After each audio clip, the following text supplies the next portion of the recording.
got everybody in for StonerCast. It looks like we're short one cast member.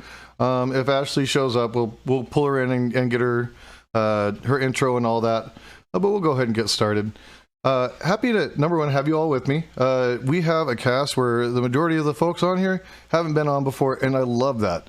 We do have one returning guest, xSixthSamuraix, which is an awesome member of the community.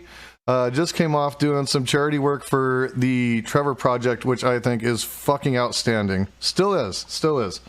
So definitely, like, fucking rock and roll, man. Hugely appreciate that. Yeah, absolutely. And yeah, y'all feel free. You can throw that link in now or whenever you want. Y'all feel free, though, if you need to just take a moment to go do that and donate to the cause, feel free to do that. But we definitely want to, in light of Pride Month, I mean, I think it's appropriate time to do that. So rock and roll, appreciate that. What we're gonna do to get started is just we'll go around real quick and let everybody do like an introduction. A lot of things I like to ask people. Some things I like to ask people to start. What is your favorite type of weed? That could be your favorite strain or strain type. And what's your favorite way to consume weed? So as you're doing your intro, keep those questions in mind. And that's the first questions I'll have for you. We're going to start with, go ahead.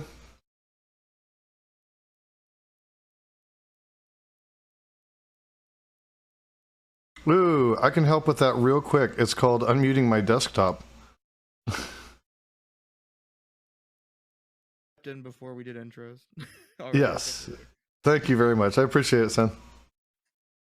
All right. So hopefully now they can hear everybody. That's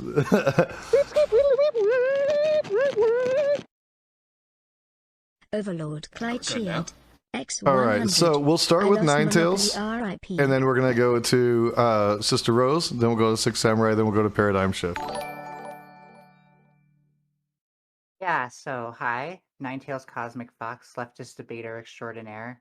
Leftist theorist too, because I am trying to write my own theory. It's more of a 5-year project thing, so don't get too excited yet, at least.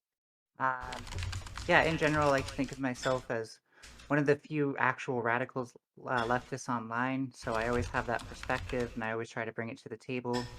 And I'm glad to be here for an actual discussion for once, because I've been on a lot of panels lately where it's just been all politics, all discussions. I'm actually wanting to do more 1v1s, and so follow me for that. I really do take debating seriously and the actual idea of being prepared for the debate. So if you value that rather than just being a shit show all the time, twitch.tv/NineTailsCosmicFox. You spell that all out, but the tails specifically is spelled like an animal tail, not like a storybook tail.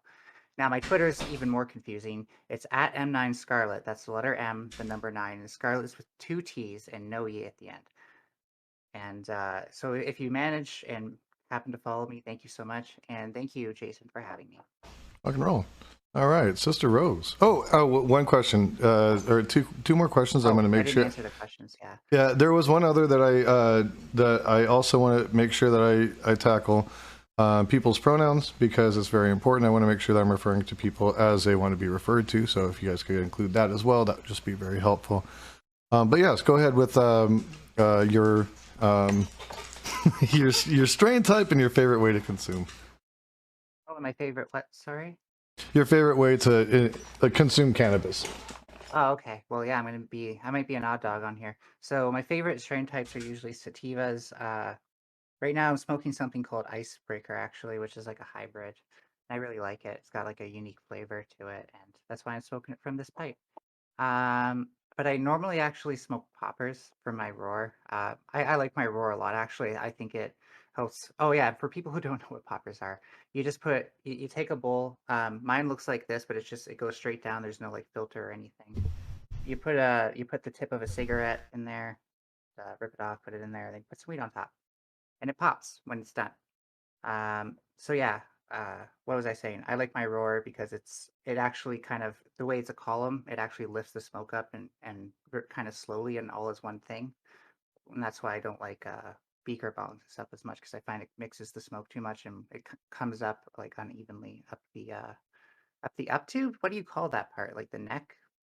Yeah, I guess like the neck. I think that's an appropriate term. Stem. Oh, wait, I'm wrong. No, the stem. No, Yeah, can't be the stem. I think neck is good. I think that's a good. Neck. Let's go. Yeah. Anyways, that's it. Rock and roll. Preferred pronouns. She, her. I meant to say that at first, but I guess I got distracted. It's no worries. It's like I'm trying to incorporate it because I just I want to be more aware and make sure that I'm giving people the proper visibility around that. So it's new to me. So if it seems kind of like stunted with how I introduce that, I apologize. I think it is in my Discord name though as well. Okay, cool. Well, thank you very much, NineTails. We'll hop over to SisterRose. Oh my goodness, I cannot get my glasses to go on properly. This is a disaster. Hold on.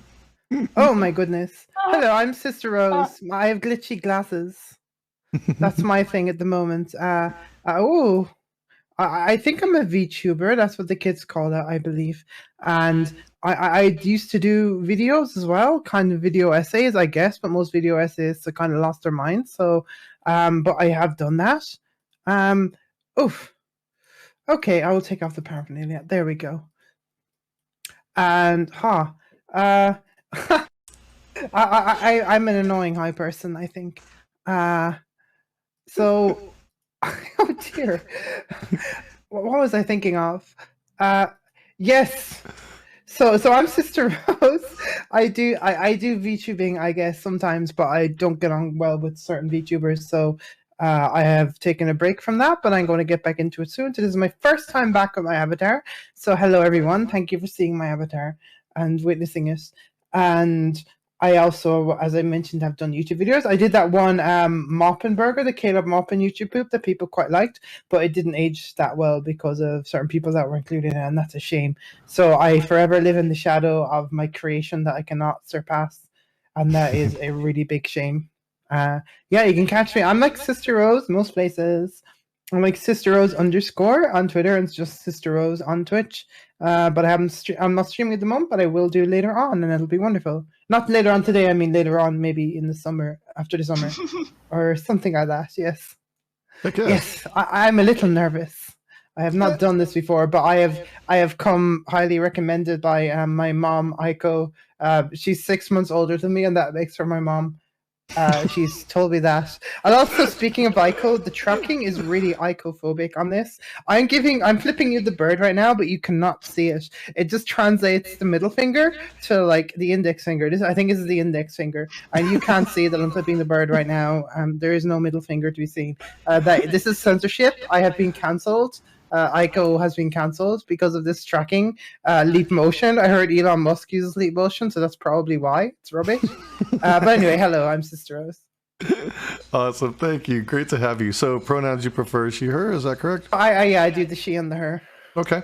And favorite types of strains you like to smoke or consume, and what do you like to consume? Or how do you like to consume cannabis?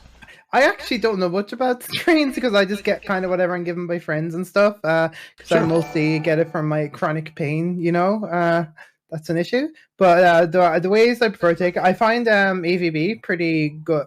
I have one friend who usually gets me AVB, and I find that's often the most convenient.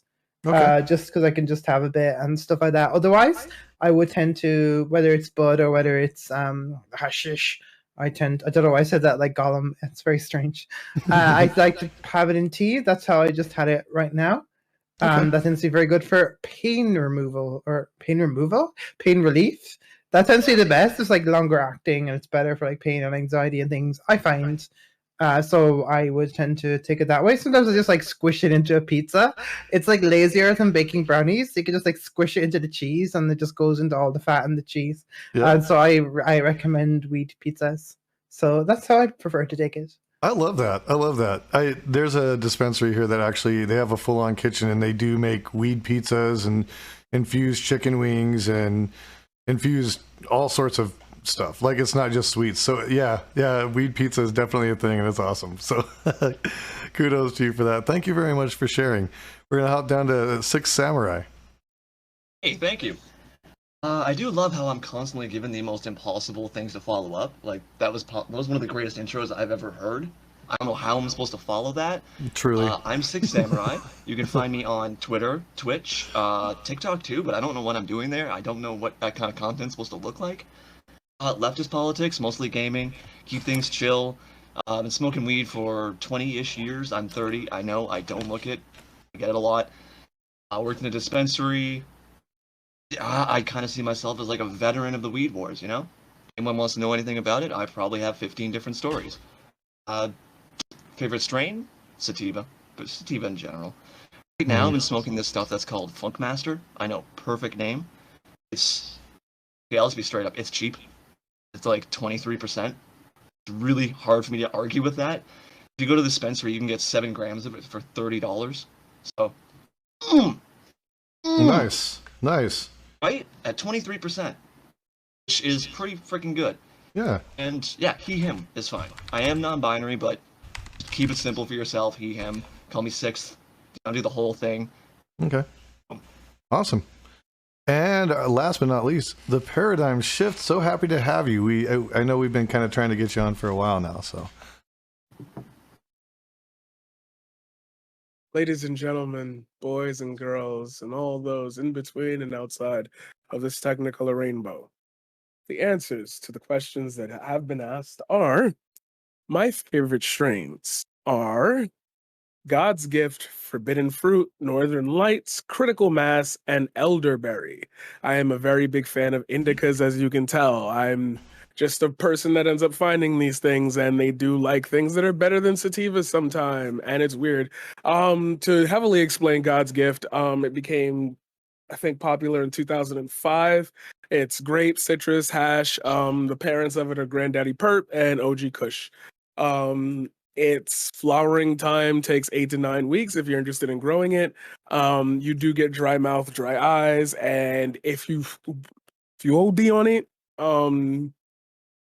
start hearing shit. But like it hit though. It makes you feel very relaxed, very tingly, but you can still move, you know, you can still feel it, you know. And my favorite way to consume it has been the rose. I like properties. I don't generally like blunts anymore. There's too much culture.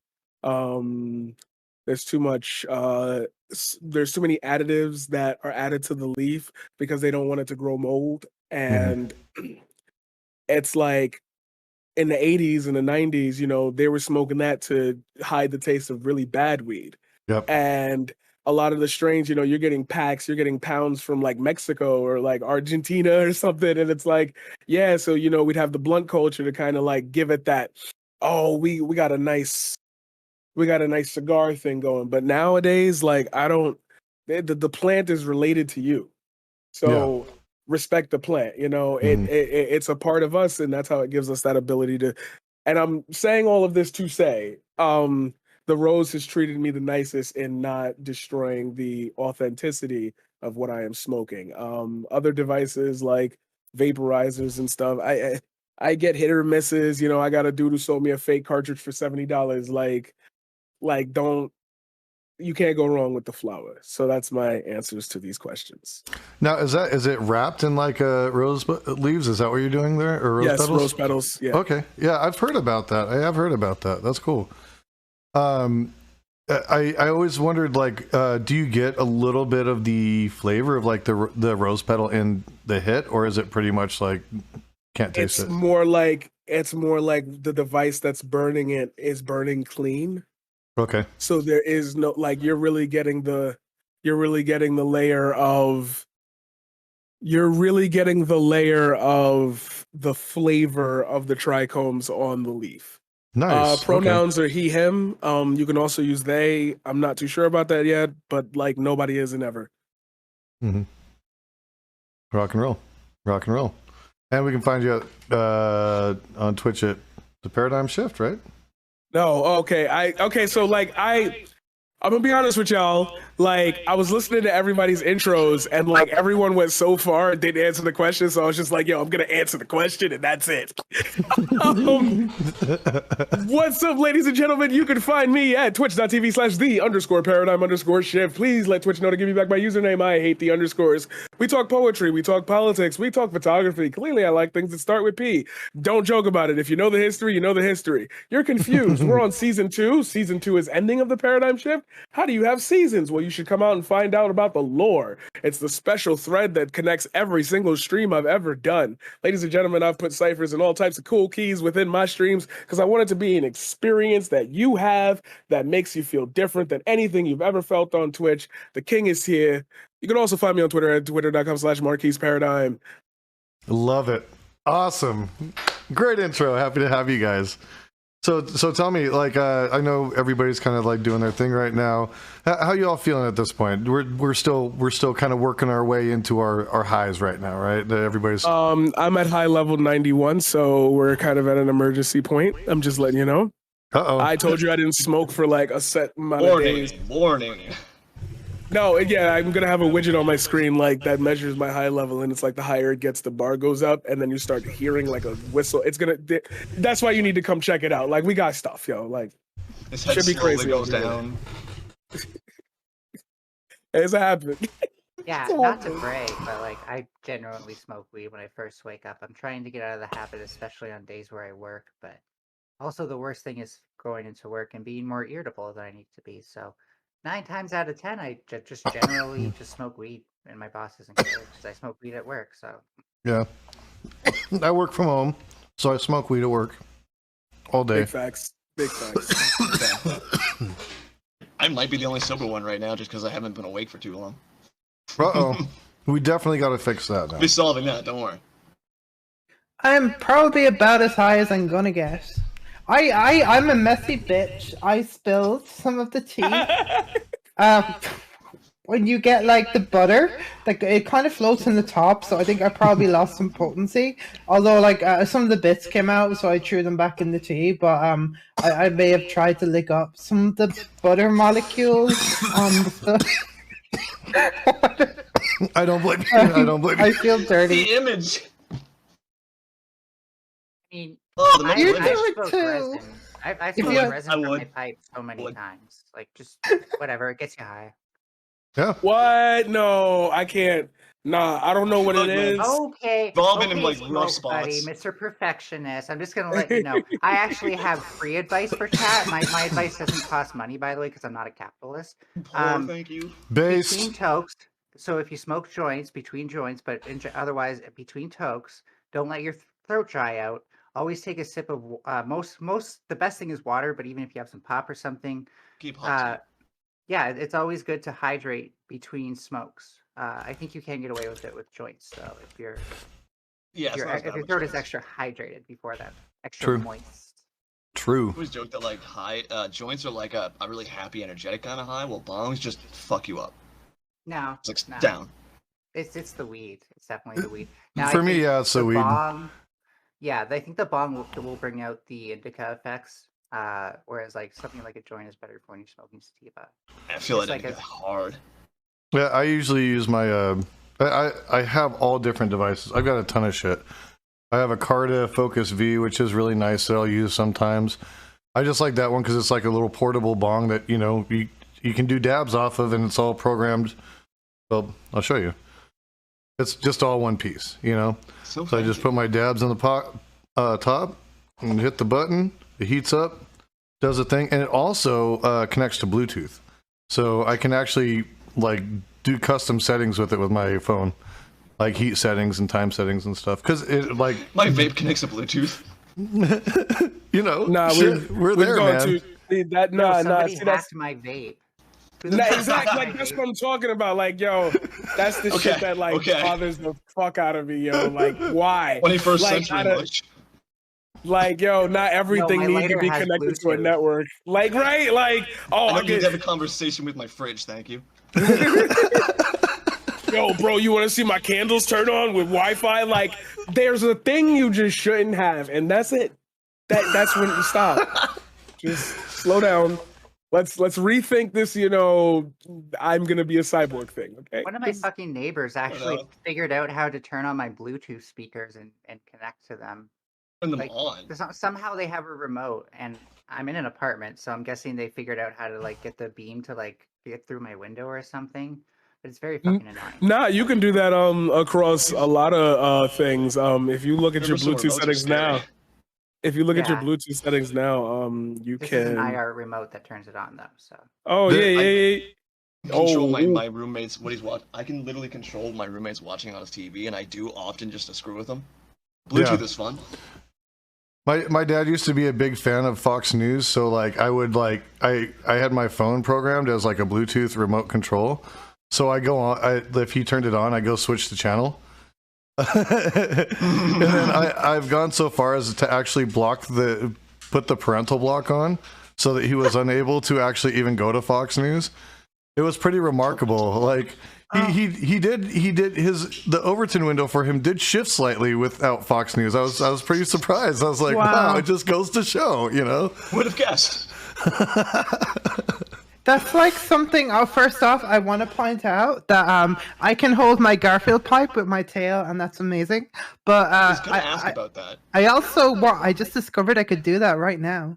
But also, I want to talk about something in relation to what was just talked about, which is trolling your parents. Does anyone remember the 90s? When those like Windows 95 in the 90s, you used to have a thing when you were shutting down your computer where it would say it's now safe to turn off your computer. So I found like the image file for that. I was surprised that it was that easy, and I like as a very smart hacksaw 10-year-old edited in, or is it? Like the computer for the last like couple of years of its life just had that message, and I thought I was really clever, but I don't know if my dad ever thought it. But yeah. My mother would have had a fucking stroke. That's fucking great. She would have screamed at me. I would have had to run the fuck in there and be like, oh my god, who is the asshole? Who's the asshole that put this on here? Seriously. Yeah, we Come did on, I like that. I remember one time when I was a kid, we found a way to like get somebody's internet access through their printer. Like we Wi-Fi connected to their printer and were able to get into their internet. And like, because my friend's parents didn't have internet at the time, so we were legit using the neighbor's internet through their fucking printer. It was pretty fucking funny. I work for HP. Trust me, that happens more often than you think. Yeah, Christian Slater was in like these things. He was like the Wolf. He was in Mr. Robot at the time. So like to do a hacking and stuff. He was on like adverts for like commercials for HP, I think it was. Talking about like security and how you can hack printers to get in. So I can't remember what they were actually offering for that. Whether it was just new printers that were hard to hack, but yeah. So it's like Christian Slater, the Wolf, Hewlett Packard, I think. If you ever want to look it up. Because Christian Slater's kind of dad. Yeah, I think he's funny as shit. He's done some really good roles, and I did love him in iRobot. I thought, or Mr. Robot, sorry. Mr. Robot. Yeah, Mr. Robot was an outstanding show. I thought it was just done so well. Mr. Robot started. I have opinions on Mr. Robot. Okay, first season was great. Everyone loved the first season. Now, not everyone loved the second season. I loved the second season. That's when like all the ARG shit got out of control, and I love that. Yeah. I was rubbish. I couldn't solve anything, but I love watching other people the same way I like to watch videos about speedrunners. But I would never be interested in being a speedrunner. Wait, although I'm a little Rose, bit more. Sorry. Sorry, I need to talk to you about this because if there actually was ARG in there, I didn't even notice, and I'm In Mr. Robot, really? that blows my mind. That is so cool. I There didn't was even a know that. massive. There was an ARG so big that part of it was included in a Firefox update once. That's how big it was. Should we It was a explain huge ass this thing. for the panel what ARG is? ARGs are like It's a new alternate thing right reality games, and there's a few that are like really well known. Like I forget what they're called. Marble Hornets is more unfiction than ARG. Okay, so unfiction is when you have things that are kind of presented as being real, like YouTube web series and things like that, but they don't really have much of a game element. Some of them do. Some like the Slenderverse stuff is a bit of both, where it's primarily a series, but there isn't a game element. Or sorry, there's less of a game element. And Dad Fields is another thing like that. There's some puzzle elements, but it doesn't drive the story. Where there are things like it was a Cicada something, but that was like a purely puzzle solving. A lot of ones have like a story. like Like I Love Portal? Bees is one of the classic ones. Yeah, Portal had an ARG attached to it. I remember they tried to do one with Overwatch for Sombra, and yeah, that was like infamous for being really drawn out. I used to be involved in a thing called Nonchalance or elsewhere. The Jejune Institute was sort of like an art experience / ARG. and there was a more recent iteration of that called New Neurology Network, where they're streaming on Twitch pretending to scam people's dreams and stuff, and that led into the show Dispatches from Elsewhere. But the guy who did that, I got like really involved in an offshoot of this, but we found out the guy who created the original one was like a massive fucking transphobe, so that really sucked. Oh no, yeah, that's fucking horrible. Yeah, but yeah, ARGs. There was a Mr. Robot ARG, and yeah, I have opinions about like the ending of Mr. Robot. I like the latter 2 seasons in general. I can talk about that, or maybe I've talked too much. I'm sorry. Yeah, you're welcome to say whatever you want. But yeah, the series is pretty old now. I have a question. Yeah. When they killed, and now I can't think of names. You just said no spoilers. No, I don't want to, but like I said, it's already pretty old. So okay, yeah, it is. What's the name of the blonde? Angela. When they killed Angela, was that part of the ARG, or was that more story writing? What do you mean was that? No, there was nothing into that. The ARG was like largely hinting at a wider mystery, especially surrounding. Sorry, did I say something wrong? No, I was saying okay. I got okay. So that the ARG like was largely around deeper mysteries, especially surrounding the Dark Army and White Rose and stuff. And here's the thing with the ARG: it was great. It went absolutely nowhere because the story, like Mr. Robot, like killing Angela is part of it. They just like shat on all the characters that weren't Elliot and Darlene, I guess, to an extent. And like there were characters killed that didn't have to be killed. I think that they did just for the shock value. And it was really hard to argue against it at the time because, oh yeah, dude, this is totally what would happen if you like went up against like secret Chinese spy hackers. And like I felt that when you tried to justify a lot of decisions, it almost came down to like Yellow Peril or something. But there was so much cool shit that was like hinted at. Like I think that the show would have been way better, and if White Rose was kind of right. It was wrong, but was right, if you know what I mean. Like, I think it would have been a much better show if they actually did go sci-fi with it, because I think that would have made a lot of themes more interesting to explore, because a lot of people saw, like, any hint of that as to, like, making it less, but I think the depiction they had of, like, DID and stuff in it was almost as fantastical as if they'd been like, there's a lot of stuff that is, like, a serious, even if it seems like a lot of it was planned, there's a lot of it that I don't think really works and requires like really ridiculous suspension of disbelief. Yeah, I can see that. I'm a fan of like the idea that Mr. Robot should have just gone sci-fi, and that would have been more interesting. I could see that. Someone in my chat is mentioning a 5-part mini-series called Life is Strange. I have not seen that. I've not seen that. I was wondering if you've heard of it, Rose. I've been watching The Boys a lot lately. Life is Strange is the gay game or whatever. Okay. With the girls. Okay. I think it's a video game, yeah. I'm sitting like, I know that one. Yeah, send the booker, the guy that books all of this for us. He's in chat saying, "Yeah, I love Life is Strange." So he's heard of it. That's definitely his kind of game. Right up his alley. Aside from slave driving and Nuzlocke. you know. The show I've been watching recently is The Boys, and I fucking love that show. But like the last episode came on, or this one for this week, this Friday, and I put it on yesterday, and I started watching it, and then my mom came over, and she's like, "Oh, nothing like watching porn with my son," and I was like, fuck, because there's like a scene where it's just people fucking like all over the place, like superheroes fucking, and it's just like awkward. Fuck.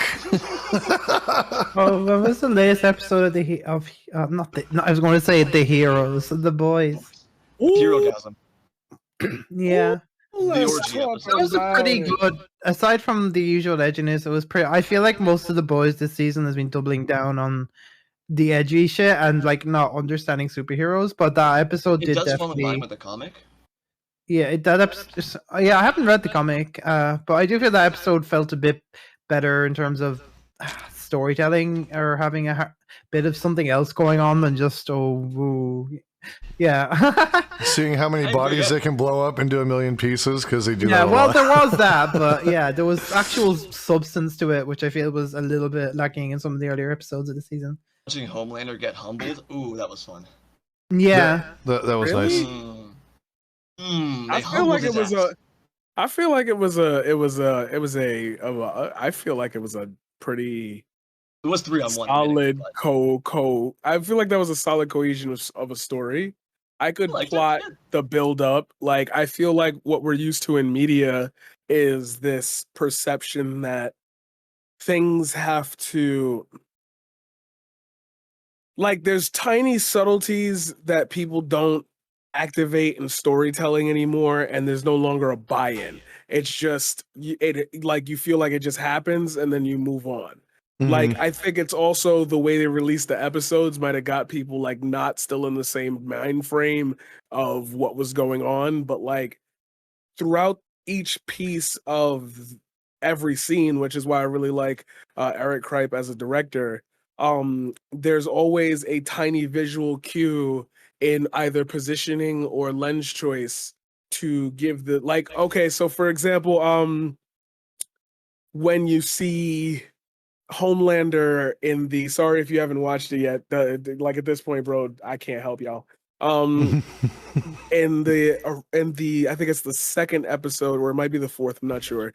Really smacked. You see Homelander at the board of directors meeting, and that is shot with a 35 prime. When you see Homelander, I'm sorry, and that shot with a 35 prime, everything's clean, pristine. You can feel the cleanliness of the room.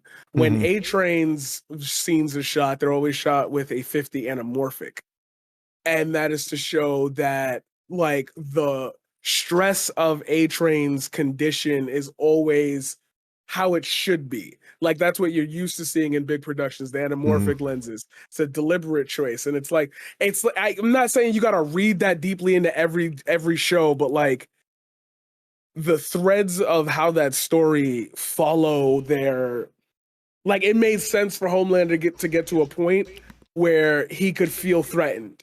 We've seen now we're dealing with PTSD with Soldier Boy. Is he a good guy or is he a bad guy? That's splitting up the team when it could be like, oh, he want to save people after all of this. We don't know. And not having that motivation is what makes everybody start to split apart. That's a theme that takes time to buy into. And you got an hour for each of these episodes. You can't just give people the 30-minute condensed version and have them chop through it. And it's like, that's what I'm missing from a lot of shows, which is why I have never watched Mr. Robot. Me neither, honestly. It's like there's this spark drama release every week type of story, and it's like I feel like everybody does that. YouTubers do it, Twitch streamers do it. Like, nobody wants to get anyone invested. Nobody wants the long payoff. I'm sorry to spoil this for anybody not watching, but if you miss a Forbidden Door right now, Pac just won the All Atlantic Championship, and I almost cried. Like, that's weird. Like, I'm crying over wrestling, but like that's a payoff to a 6-year story. Like, that man stayed in that company for 6 years of his life to tell this story. Like, come on. That's a payoff. No, dude, it's okay. I cried over Fuego. But yeah, like, no, I feel love like this insight because these are things that, like, I mean, I'm trying to figure out, like, what is it that draws me so much into that show, and you're actually like pointing these things out like from a whole other perspective, and it's like, whoa, shit, man. All right, I see what he's talking about. That's fucking rad. I just, from the camera, you know, from the different types of cameras and shit that they're using, I never would have like pieced that together without that. So I mean, you could even so like A-Train was legitimately apologetic to Huey for what had happened. But at that point, we've gone 3 seasons, 10 hours each season. It's been 30 hours of us watching these people. And it's like, okay, now there is no redemption arc. Right. Like, oh, I'm sorry it happened to you, so now you care. Isn't that the flip side of what we normally say? Like, is what, okay, this is going into leftist politics. Isn't that usually the inverse of what we say? Yeah, exactly. Always is leftist. Isn't that the inverse of what we say white people are gonna feel like when that starts happening in their neighborhoods? Why did they give that guy the thing to do, and then A-Train's the one in trouble and this corporate system protects that guy? Of course, like, oh, we're gonna, oh, sorry, it's a big spoiler. I'm sorry, but we're gonna die together then. If there's going to be no justice, then I'm done. Like, Yeah, he might. That's true. I can't say that. I feel like that would be a nice. Yeah, I don't. I haven't. I think he deserves it. I do. I No, I honestly think do. it's a good ending for. See, but it's like that. Good. It's I'd like be happy with Supernatural. Like Supernatural should have ended after season 5. Like, come on. There's no buy-in, bro. Like, what are you talking about? Alternate reality, ultimate dimension Dean. Like, what are you talking about? Like the whole Cass and Dean fan. Y'all weird, bro. Shit got way too far. Shit got Way deep. too far. But like, that's what I mean. Twilight level of like, whoa. If you don't buy in, then like you end up with fandoms. There we go. There's the answer. If you don't buy in, you end up with fandoms. If you buy in, you have a following. I hope that makes sense. The only thing I do before is Dragon Ball. You talk shit about that, and we have problems. Wait, Dragon Ball? Yeah. You mean Super? Oh, I don't get Super. I don't get it. Like, oh man, Super was surprisingly good. You got to come in it with expectations. Like, is it over? Dragon Ball for yes. Well, okay, so there's a new movie. I will binge it. Movie coming out that is already out. It's just not in English yet. Super is good. It is like legitimately. There'll be a lot of things that surprise you. Sorry. Go ahead. No, I just want to say one of the things I really liked about Super was, even though like it was, we're taking to even more ridiculous power levels. I feel like Super had some really good, like, sort of once-off exploring the characters, touching episodes as well. A lot of things. There were so many small, like between the English and the Japanese dub. If you watch either or, you're getting a different experience. English one is constant like in jokes made by the people who do the English dubbing. Where you've probably all seen that one clip where it's Trunks yelling, "Don't shoot, this man isn't black." That's an actual line from the actual fucking show. It perfectly fits, and they put it in there because they knew it was funny. The whole reason. When you're in the Japanese one, that's why I watch Super. I don't watch it because I'm expecting some deep writing, because I want, like, super interesting characters. No, I want to see Goku beat the crap out of some dude and then go eat a mountain of fucking food. Cool. I'm happy. Done. That's actually why I like One Punch Man. I love One Punch Man. It's simple, and I'm here for a simple reason. Super did have some like deeper shit though as well, like a little bit. Like I like the whole I love the whole, even though it was kind of a bit dull to like have like pick up guns against him. The whole future Trunks arc, and with God, what was it? Goku Black. Super Saiyan Rose, Goku Black. Yeah, I thought that was really because like they kind of go a bit more like the nature of godhood and blah blah blah. And I thought it was really good. I thought like. Comrade May. A little forced, but it's good. Ladies and gentlemen, it is currently 9:22, and I'm going to derail this entire conversation. So if we're talking about Dragon Ball, I assume that you play Dragon Ball Fighters. I haven't. I was rubbish at it though, so I stopped playing. I just couldn't. I just found it a bit too technical for me. My ass kicked in those. So look at that! Look at this. More people on Twitch ducking the paradigm shift. Do you see what I'm talking about? Who are these? Your kings? You're gonna beat up on fucking me. I have to admit, I'm a VTuber. I'm a VTuber. I have to be bad at games. It's part of the contract. I have to admit, I haven't played any of the Dragon Ball games, and I barely watched the show. Like that was like the show my little brother watched. You never like got to play like the original Dragon Ball Z, like Budokai. Never played any of them. They were good. And all the fusions you could do and shit. Oh, they were so God. You're making me feel like I've been deprived. Hyper Dimension on the SNES and make up stories. Jason, even though there were like 8 characters. Jason, wait. Please tell me you've played Tony Hawk's Project 8. Please tell me, bro. Not that one, no. I played oh my God! Please tell me you played Ratchet Deadlocked. Nope. Killzone. Nope. Killzone. Q*bert. I was look. Q*bert. Who plays Lemmings? Yeah, I played Q*bert. Does anyone like Lemmings? I played Tony Hawk's Pro Skater. I played a bunch of the Street Fighters. I played all sorts of the Metroids. I played Need for Speed Underground 2. Yeah, I played that. Okay, thank God. Okay. Okay. Gran Turismo 2. Yeah. Okay, thank God. Okay, he's cool. You're safe. I almost thought you missed out on like the early childhood. I had a Dreamcast. Well, so I was there a Dreamcast girl. So there was a period in that time frame where I was a complete and total degenerate as a teenager. I was a really bad kid. I got in a lot of trouble. I did and sold a lot of drugs. That's what I did. I was not a good person. And so I didn't play a lot of video games. I didn't do a lot of that shit. And then I grew up and I started playing in a band, and I spent like 15 years of my life playing in a band, and there was no time for video games because it was like nonstop, you know. I was in a band too. I was still rocking the PS3. I was on Dead Island. What are you talking about? Get off my island. I had to be the daddy of the band though. Like I was the guy that took care of everything, made sure rent was paid, booked our shows. I did the whole fucking thing. Yeah, like, no, we sucked.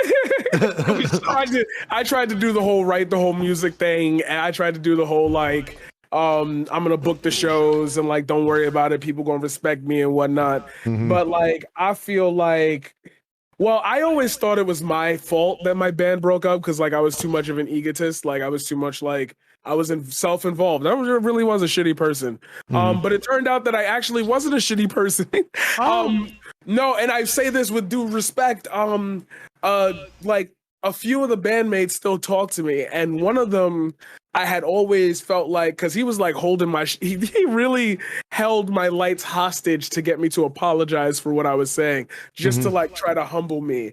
But he was like, no, I was only doing that shit to fuck with you. What really had happened is that one of the drummers had a girlfriend, and the singer fucked this girl, and that had split them up, and the other two didn't want to be in an awkward situation since they were all friends, so they left, and that's why everybody left. And I started asking people, and they was like, yo, you were fine, bro. It was us. Like we was beefing. Like I was on site for everything. And I was like, you mean to tell me like I grew up my entire life thinking I was a dickhead? And you're just gonna take it back in a 30-second conversation? Fuck you. Oh my God. Jesus. Oh, that would have made me so fucking mad. Oh, but it's just funny because it's like I grew. Like I really, I remember here we go. I'm gonna drag the conversation back since it's StonerCast, all right? I remember the first time I smoked. I still remember that. Yeah. May 24th, 2014. I went to Man, my you know friend the Rachel's. date and everything. You have Yeah, it because down. I was working a very specific job. I used to be a table tennis coach. Okay. And I remember going to Staten Island to go visit my friend Rachel. I love her to death. That's my ride or die. If everybody on Earth dies, that's wifey. I'm just letting y'all know that. Like that's I take a bullet for her and one other person. Like that's it. Right now in my life.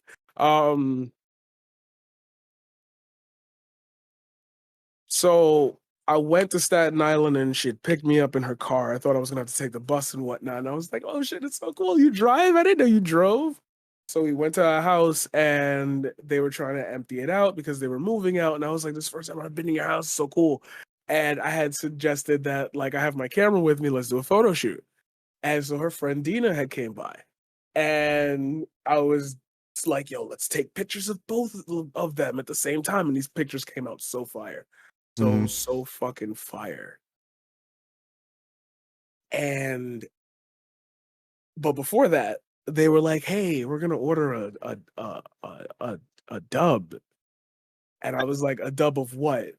What is that? What's a dub? And it was like the marijuana, weed. And I was like, you guys smoke weed?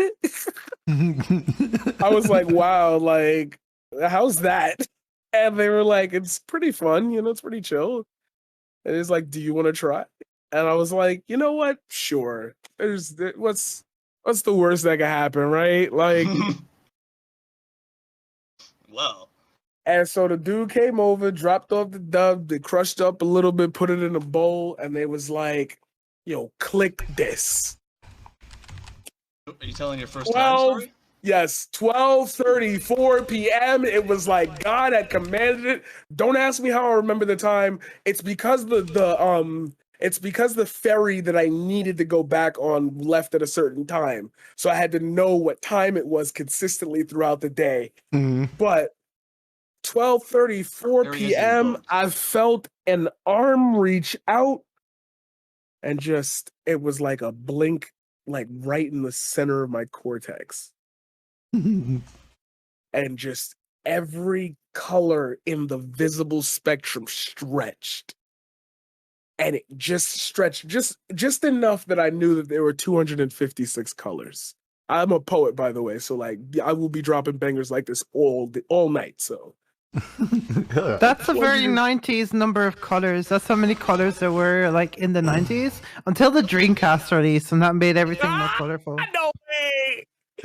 No way!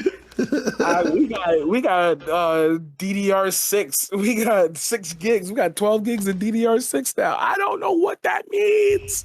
I do, sadly, but like, why? Hey, Why Sister Rose, you changed.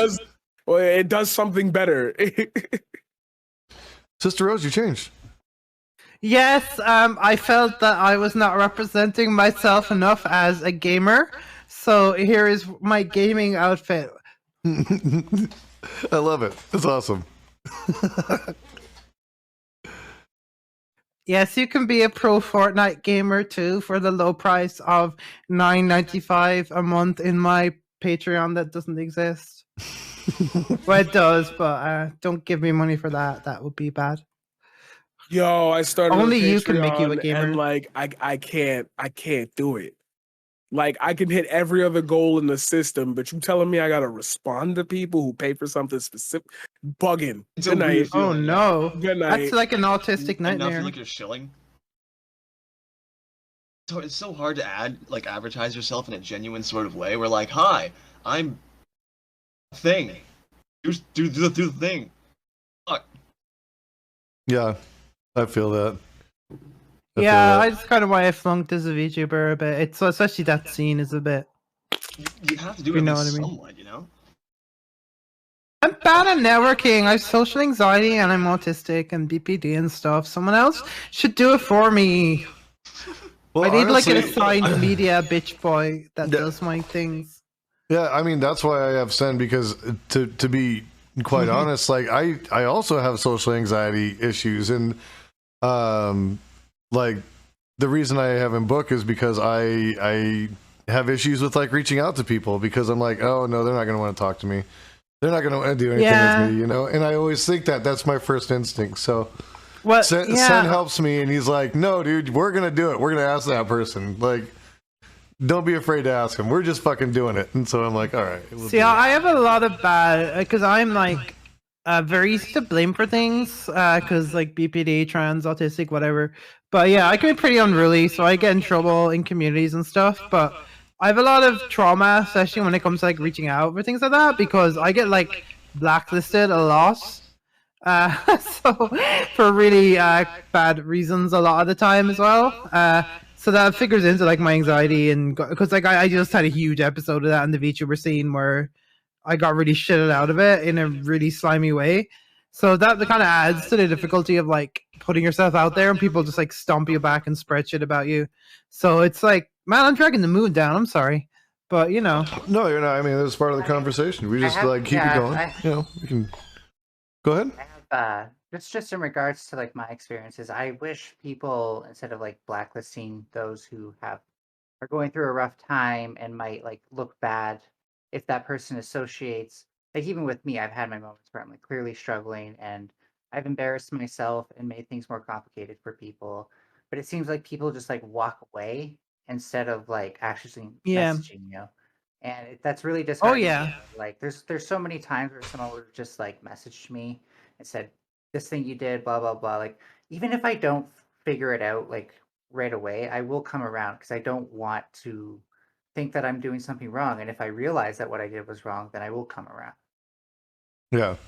I'm always down to course correct. Same, like, if somebody tells me, if they give me like feedback, like, hey, you know, like, I mean, I get heated sometimes. I'm sure people have seen my fucking Twitter battles. But, you know, like, that's Twitter. But you know, like I get heated sometimes, and I have to reel myself back in and say, hey, you know what? It's cool. Everything's gonna be fine. People, you know, we have desires and what we want the world to look like, and it usually means stopping the evil ones, in our opinions. So if you got passion about that, I kind of understand it, you know. Yeah. I think the problem online is largely optics. And people think about like how will it look if this person has made themselves look bad if I try to The cooperate with hypocrite them. part. Mm-hmm. Not so much the hypocrite, more Thinking about so that just now, like son. more so just like optics by extension, right? So like if I, you know, took something wrong because I'm trans, and sometimes I wonder if things are happening because I'm trans, and so I try to call that out. I've done so mistakenly, and you know, those people Fair. just never talk to me. And I think a large part of that is, yes, I did embarrass myself, but also like now it's like now I've become like infectious is how I feel like I'm treated. Yeah, it's a real problem. It's like I talk about, like, people talk about like woke schools and stuff like that. I'm not a big fan of that word. That is tend to be the people that do it though. I like to use the term carceral left. Like it's like people might say, "Oh, abolish cops, abolish prisons, or whatever," but then they like act like the biggest fucking cops in the place. Mm-hmm. And it's really frustrating. And there's a lot of this in the VTuber scene as well. Like you get some people who are like the progressive ones for it, but there'll still be some like blind spots and stuff.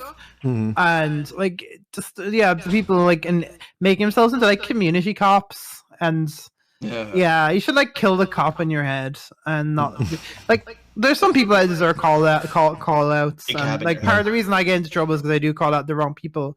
But I think there's a difference between call out, like the total utter disposability, and just like this dehumanization of people who've like been seen as doing something wrong.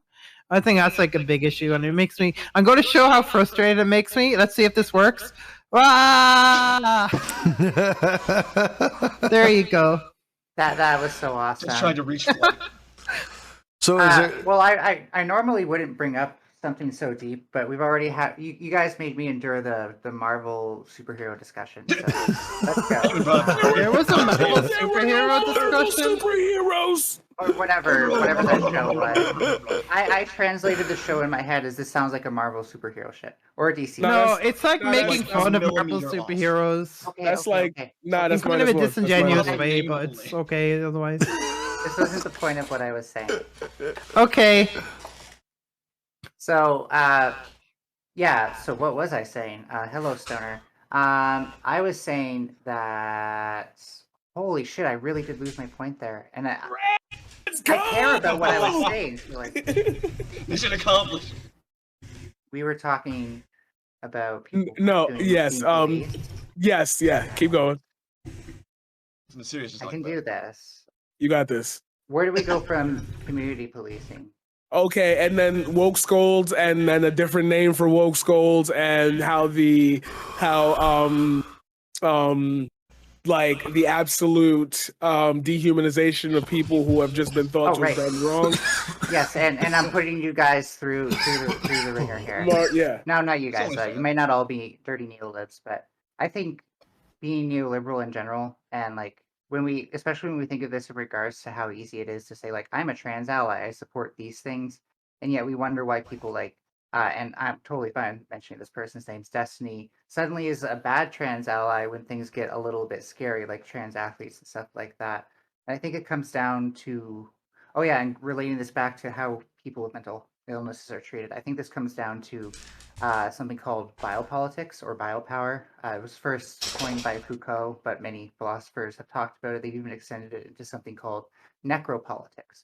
But the core idea of biopolitics is that we have like this normative society that makes a bunch of assumptions about the way people work. And when they don't fit that mold, instead of critiquing the system, and this is kind of like partially my own interpretation, instead of critiquing the system, we critique those people, but we also lose sympathy for them. Like we don't see them as being entitled to the quality of life as somebody who does fit the normative standard. And so, like, this is why autistic people get in trouble with these things so much, especially neurodivergent folks. Like I always ask myself, like, I either find out about drama that's going on behind my back when it ends up doing nothing, or I'm just blacklisted and people just stop talking to me. There's never this in between where like somebody actually reaches out and says, "Hey, like you did this thing, and I don't want us to lose the networking that we have, and so I want to talk to you about this." I think a lot of it is to do with like the left isn't questioning stuff like this enough, isn't questioning how we actually treat people with mental illness, even though a lot of people will say, yes, mental illness bothers me. I want to help people with mental illness, blah, blah, blah. Like that's all well and good. But if in the end you're a part of a group that makes fun of people for having mental illness problems, even if you don't think you're making fun of mental illness problems, like using that derogatorily is in itself, like, I think a symptom of people who actually lack sympathy for that. And there's some ableism in there, but I think neoliberalism particularly likes to blame people for failures of the system. Yeah, I could see that. I agree. I think it happens a lot. System's perfect. You fail. If it doesn't Yeah. A lot of people don't examine the biases they come into leftism with, and there's the whole arm of like a lot of the really carceral stuff comes from like the Tanky Quarter, where they have their little inquisitions and that sort of spills over into other leftist spaces then. to make it overly simplified, it's more or less just assholes on both sides, and unfortunately they're the loud ones, you know? Mm-hmm. The same ones aren't saying the crazy shit that gets the most attention. I would even go a step further. The other night, I had a panel on trans athletes. I killed it. Totally won Nice. because I was the biggest leftist there. And I even called out the false allies. And the false allies were saying we should keep trans people out of sports until we know for sure that they're not a threat to anybody. And I was Okay, saying, so wait, I'm sorry. That's a I'm sorry. blatant false Wait, ally. hold on, before we hold get on, into wait. this, Ow. can I finish what I'm saying overall, please? And I'm only Yeah. asking because it's not my point. That's not my main point. If it was, No. then I'm not. I just wanted to. I know. Sorry. I want It to was an avoid- agreement. I know where you were Okay. going. Sorry, I was agreeing. Yeah, I know where I'm you're going. sorry, I'm Sorry. a little controlling. Yeah, no, Sometimes it's I make okay. It's elaborate okay. points. It's fine. It's fine. Go. So do I. I told you I never know when to shut the fuck up. See, it's happening now. Go. Sorry. Keep going. Just hit mute.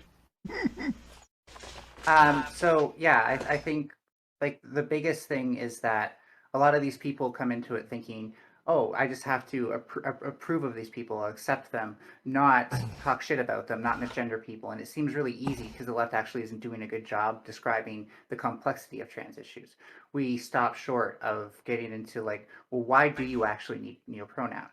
And that's why, like, and I think we also need to recognize that like the rise of centrists on in these spaces trying to hold panels and liberals in response to the left is effectively pushing us out in the end. Yeah, they're doing Okay. the same thing to us that it seems like they're trying not to do to groups that I think are incredibly more damaging. But Okay. Here comes. I find that there's a lot of sorry, just real quick. I find that there's a lot of panel hosts who are afraid of questioning, just in general. Wait, questioning what? Sorry, your mic for me faded out. Oh, on that for one. questioning norms, and for those who want me to go further, I just mean like the status quo. quote. Yo, let's fucking go. Okay, we're locked in. Paradigm is locked in. It's happening. Absolutely. It's happening. It's just gonna happen. It's gonna happen. This is on record. I promise you can find it. This is on record. I swear to you on everything. Every single time I'm on one of these things, every single time this drama pop up between between us, I say the same thing over and over again, and I'm just like, who the fuck cares, bro? Like, it is so. Oh my, I'm sorry.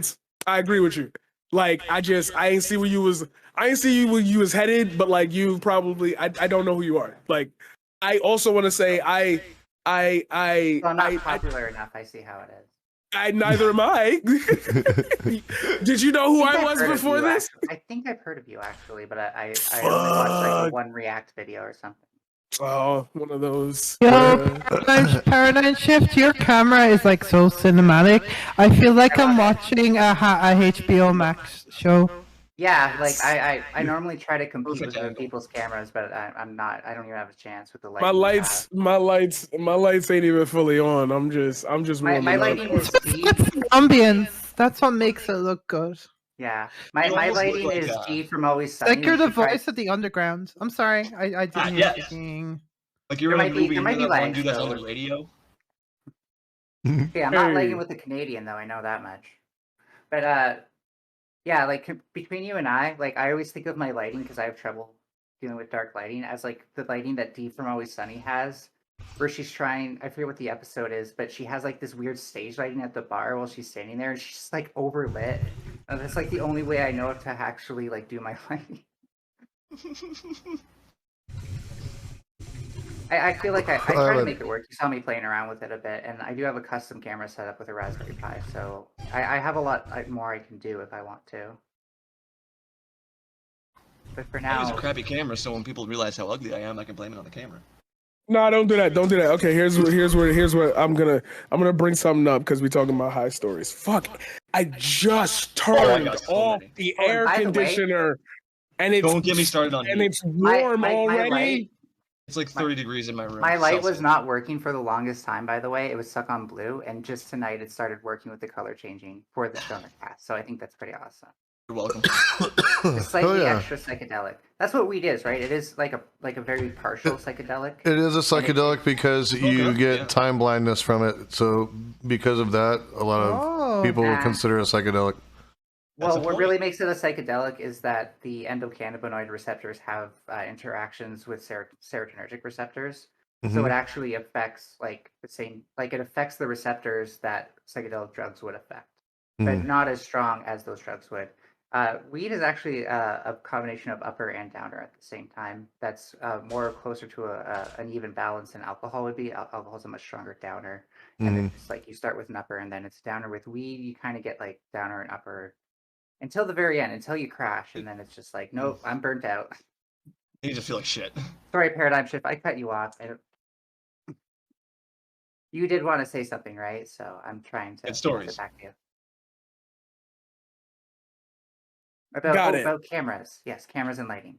Oh, I have a question no, for you it guys. wasn't that. No, I want to tell you, Sixth Samurai, don't do that. I had I'm a just really playing. bad experience with Beautiful.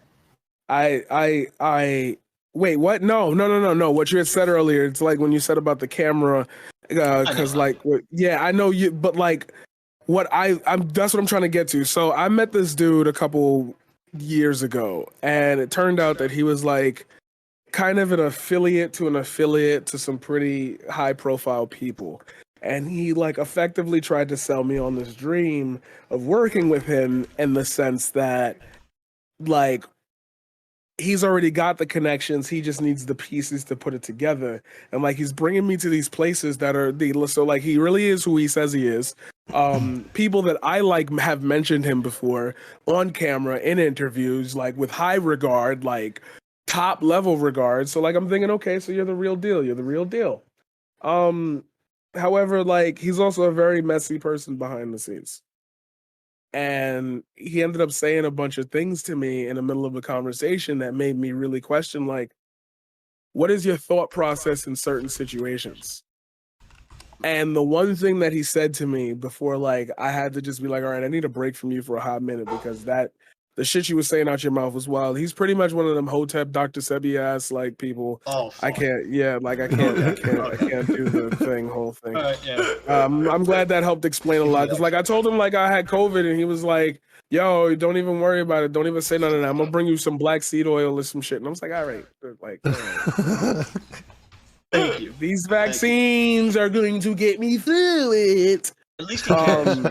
Right, cares. like that's how I thought about it too, but it was more than just that. Anyway, he did say one thing that was very profound to me, and he was like, sometimes the way we speak channels a response from our brains that we don't even recognize because we're just so used to it. And when we hear those negative things, it's to brace ourselves for the moment when we actually hear those negative things. So you just got to put a little bit more positivity in your vocabulary. You feel me? But I'm a fucking doomer, so don't take advice from me. From now on, as I'll long as only we're describe not- myself as chiseled jaw. As long as we're not trying to like apply this to like social justice issues or something, like BLM just needs more positive rhetoric. Oh no. This is personal, you know. This is person to person type I shit. know. Be your own best cheerleader, you know? Don't be your own asshole. I can say that like personally, my experience has taught me don't take that too far.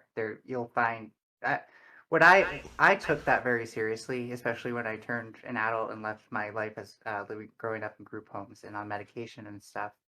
And it definitely got rid of some shit. It got rid of some bullshit that would have disappeared if I just changed the way I thought about things. And there are things we all have that we can change that way. But then I was left with a bunch of things I couldn't change that way, and I was no longer equipped to deal with that. And there is no clean answer for each individual. It has to do with your past and stuff like that, how you get over these like internal intrinsic barriers. But I think it's like the important thing isn't that like the important thing is not to give up. It's to always like try to find what it is that you can do to make it easier to overcome these barriers if you can't get rid of them. Like for me, like it's funny because like I knew there was something wrong with my diet, especially when I was homeless and I started my transition before I got like this series of places that I've been able to keep. And I found out I was celiac during that time by doing an elimination diet. Like I cannot eat wheat, can't eat rye or barley because of the gluten in it. It's a lot of Uh, stuff. and like I actually just went through a near medical emergency. Luckily, I had a friend who could help me out, and I was already inclined to know what was going on, but I hadn't like admitted to myself that I might be pre-diabetic or pre-diabetic or diabetic because I have terrible diet habits because I have agoraphobia and I don't buy food like normal people. I just order delivery all the time, and so it was one of those things where like when I found out about the celiacs, it was great. It was like, yes, this is the piece I've been looking for. Why like I can finally get rid of this. But then I still had all these problems and I wasn't sure if it was my hormones or stuff like that. And like I just kept trying to find something. And this time it kind of knocked on my door because I didn't want to admit there was another piece to my dietary puzzle. But I it's important that like you dig deeper on yourself. Like not like you don't rip yourself apart so you can't put yourself back together, but you're always asking like if there's something that's preventing me from being my ideal self, what is it?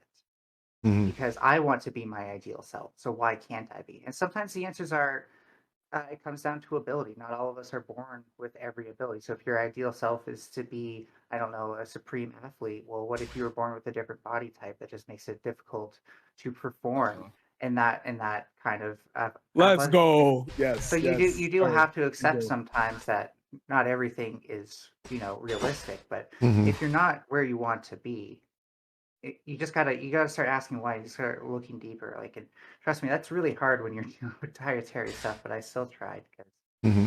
I got a lot going for me right now. Actually, this is the best I've ever been in You my life. do. But it's like my body and my mind is just like cutting me down, and I'm always like, why? Like, why can't I just do it? Because I'm not depressed. I don't have any of these things that used to hold me back. And this might be it. This might be it because I did not manage my sugar levels. I was very irresponsible, and the sad thing is that I knew better. But when it came down to it, there's just so many other things in my life that made it easier to do these bad things. So the last thing is like never be hard on yourself for the mistakes you made. Chances are, like, if you knew that the outcomes would have happened, that would have happened with absolute certainty, you would have avoided it. But for us humans, it's like when there's the possibility that an outcome may not happen, that's almost like more powerful to us when we just want to remain complacent. And that's Yeah. fine, but just keep trying is all I ask. And then like you'll be eventually at a point where there's if you look back, it's painful, but you never want to go back there, and your life becomes more meaningful that way if you just keep growing. Yeah. Keep that positivity coming. Lots of love and positivity. I use that language a lot, like Paradigm Shift was talking about. I mean, if you hang out in my streams, on most days, like that's the kind of language I use. I talk a lot about love and shit like that. And I think that helps. I think when you talk about that shit, it does manifest a little bit more in your life in certain ways because you're kind of bringing it in by sharing that with the people that you're communicating with, And you're more likely to notice opportunities to get like either find it or express it. I also just want to add, like, we're social beings, right? We're not individuals. Mm-hmm. Community and sympathy is some of the most powerful things I think we can do under neoliberal capitalism, actually. And I'm not trying to be political here, but I think it is radical because it's lacking. It's lacking in the online space, especially. I think a lot of that has to do with how these spaces make us want to fight each other and stuff like that. But Mm-hmm. if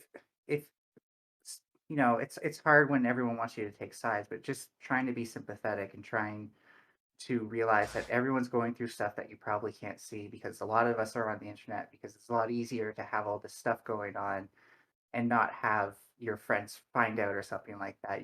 You can hide it and like just present yourself how you want people to see you on there. And Yeah. that's a double-edged sword. That's good and bad. Like that's great for autistic trans people like me who go through a lot of things that nobody wants to know about. But at the same time, that also means that people can be facetious. So try to be aware of that and critical of people. And yeah, like when it comes to the law of attraction, I don't want to get too deep into it, but are we cool with like psychedelic spiritual talk? Because I know paradigm shift is here. I mean, I have a belief that I I think is powerful, and I'll try to let other people talk after this. But I have a belief that I think is powerful, and it may or may not be true, but if you want to have it, I think it could be powerful too, as long as you don't let it take you outside of reality. That's the key thing. This is something that if you get too immersed into it, it can be a bit much. It's just a belief. It's nothing more. And that is simply, if we think about what an action is, what it means to move, right? Does it mean that time is simply moving forward, or what if every reality is static and it's just these series of realities that we're moving to? And it's not like a linear thing. It's not like you're just looking down a tunnel, but it's these branching realities. And what we're doing is we're navigating these branching realities consciously as a whole, not just by ourselves, but as a whole. We're all determining which manifestation of reality is realized at a given point. And part of that is, we hold it together with our memories and our emotions. From one moment to the next, we kind of keep ourselves on track as a whole. And that's an important part of this. But on the other side of things, I think what attraction really is you have to see yourself as moving towards that moment. It's not just visualization. It's asking yourself, how can I get there with the least amount of energy, and finding the path of least resistance to that. But also remembering you're not just yourself, you're a community. And when it comes to like manifestation, I'm a scientist for starters, so like a lot of me is like, I don't have enough time to really act on this. But I do think that if like the whole like in it harm not do what thou wilt, so mote it be kind of thing, if that's true, it's because we're in a community, and matter and energy cannot be created and destroyed. So if I manifest something, I do have to take that from someone. And I think with a lot of these things, and especially like with capitalism and how neoliberalism wants us to manifest things, we forget that. It's very easy to forget that something must always come from something else, and we have to take it from something else with the energy we put into it. Whether this is like ephemeral or in a physical reality.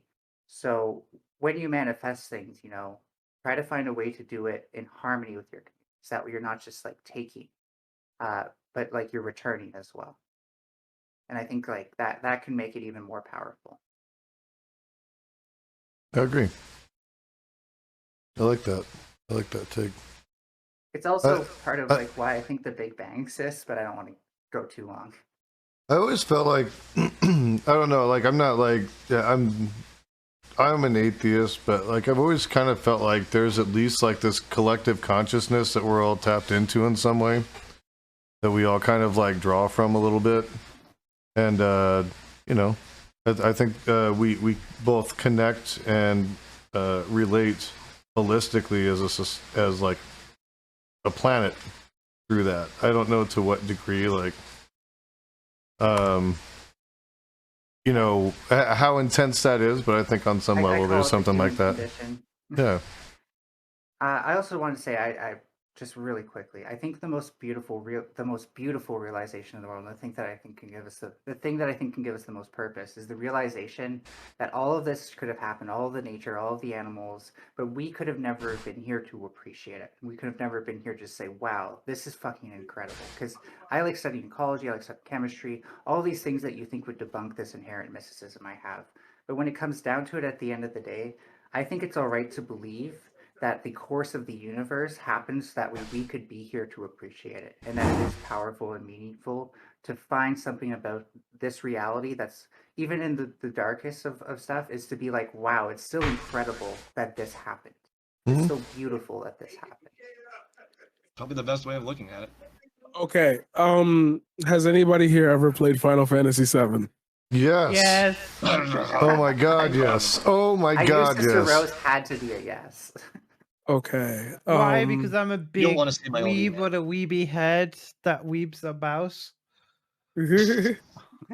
Speaking of which, I am so into retro Japanese electronic music, it's not even funny. Okay, that's Oh yeah, Future Funk. that's cool. Future Funk is awesome. Yes.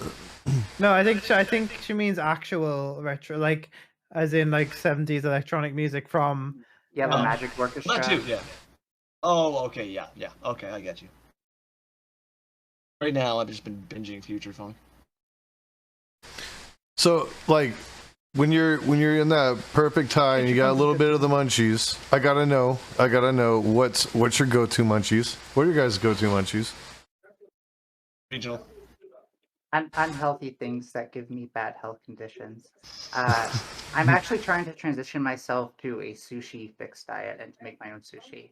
Oh hell yeah, that's awesome. Sounds challenging. Yes. I don't even have a rice cooker yet. I'll be right back. I have dry mouth. Not a problem. When it comes to munch, for me, it's always the amount of effort that it's going to require to get it into my system and taste it. So usually the thing that takes the least. But, and people look at me weird when I say this, I swear to God, the one thing I crave the most, I've told you before, Jason, fresh baked potato. Specifically. Fresh baked potato. Yeah, I think I do remember you saying that. Sour cream, chives, and I am just the happiest fucking guy alive. Well, I mean, I could see why somebody would like that. It's a hearty meal and there's a lot to it. Yeah, you know. It's actually, it takes like a fucking hour, but you just throw it in the oven, you walk away. Yeah. Forget about it for a while and come back, you know. Set an alarm, yeah, that's all you gotta do. Boom. How about you, SisterRose? Do you have a favorite food that you like when you get stoned? Favorite munchie? Someone says sushi, so now all I can think about is sushi.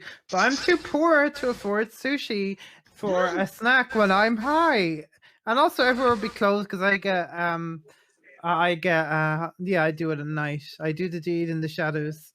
So oh yeah, I seem to be Muslim now because people were talking about spirituality, so there's that too. But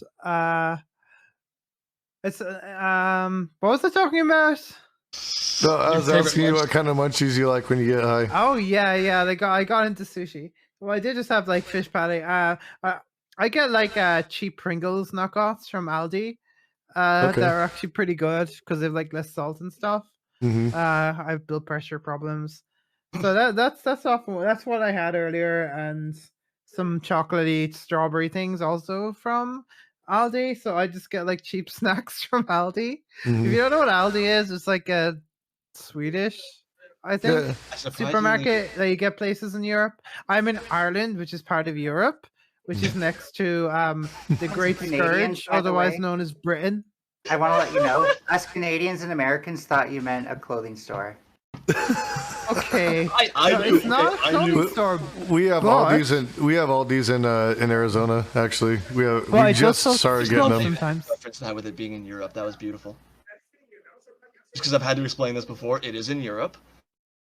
If I were to get a candy, it would have to be either Turkish Delight if I'm really looking for something sweet. But if not as sweet, it would be Swedish berries. Ooh, okay. Good choice. Good choice.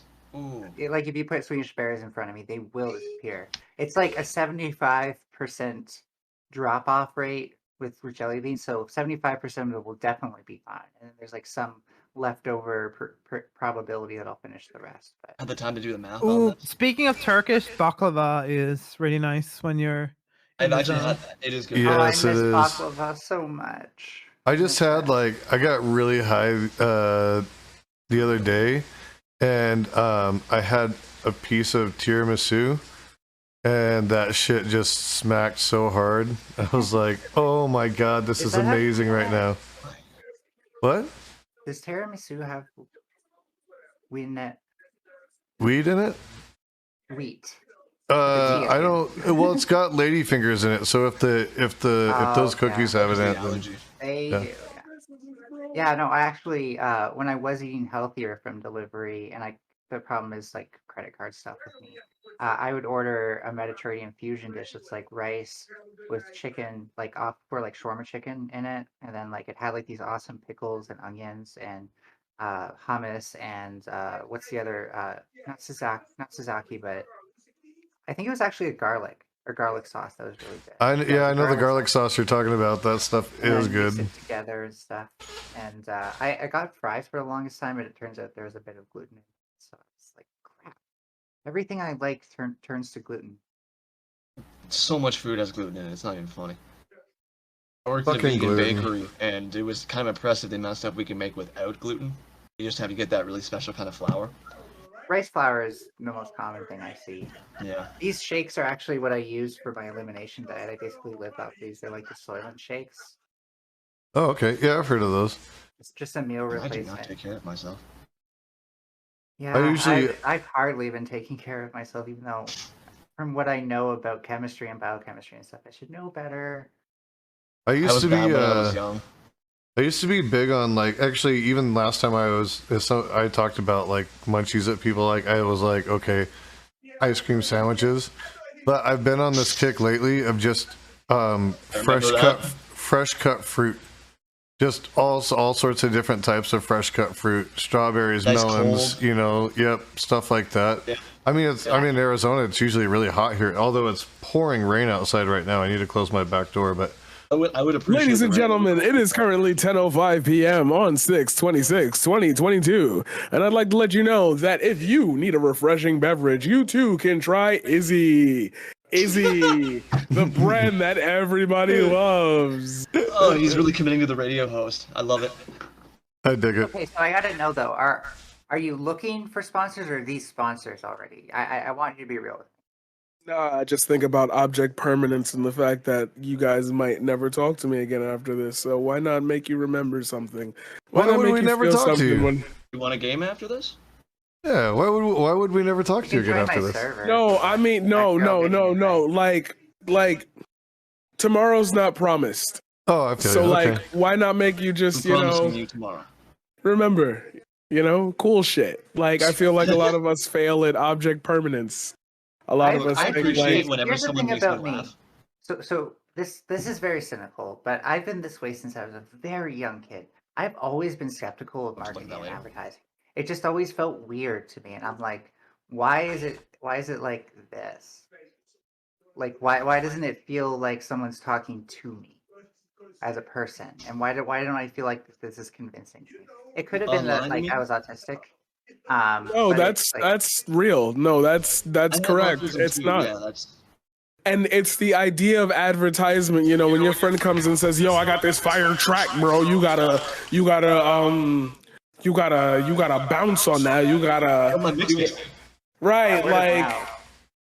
that makes us feel like we're again. And I hate to be like the guy who was like, "Hey, I was trying to say this from the beginning, but remember, investment. It's all that the entire thread of consciousness is one investment." You invested within even thinking about stories, and it made you think about who you are. Like, ain't that kind of cool? Ain't that kind of that's a vibe? Like, how many times are you ever gonna be able to sit in a room, like literally? I need to get a Can little you bit get more high for this conversation. Hold on. how many times are you ever gonna sit in a room with 6 people you never met and like vibe? Like, how many times are you ever gonna get to Do it in I'm my not. Discord server. Hang out in my Nah, DC. hey, I mean in person. Like, I don't go to high school no more. I don't go to college. I don't gotta be around a lot of people. I'm trying to work from home. I gotta talk to myself for 8 hours a day. I hate the idea of experiences not being experiences no more. People be Yeah. like, I only got 12 viewers on Twitch. Bro, you got 12 people you can sit around in a room with? That's crazy. Go call all 12 right now. Go hang out with them. Exactly. No, I'm not hanging I out feel with you on people who that. watch me on Twitch. I'm sorry. I have a strict no parasocial rule. I mean, In most of general, the people though. in here are my actual friends, but In that's the general, thing. though, I totally agree with you. I see so many streamers do that who I respect, but then at the same time, it's like it doesn't feel genuine, and so that's why I try not to do that too much. I make sure people know when I'm streaming. That's about it. I try to make sure, and make sure they know what I'm streaming. I'm a little bit careful about who I'm platform, but I'm not. I don't want to be a robot of it. I just want to be myself. Like I'm flawed but eccentric, so people can accept me for who I am or not. And if that means that if that means I only have 5 people in my chat who accept me for who I am, that's better than having 200 people who don't and are always complaining, and I can't please them ever. Because in this case, there are 2 rules that I always follow: high school never ends, and you can't please everybody. ended pretty abruptly for me.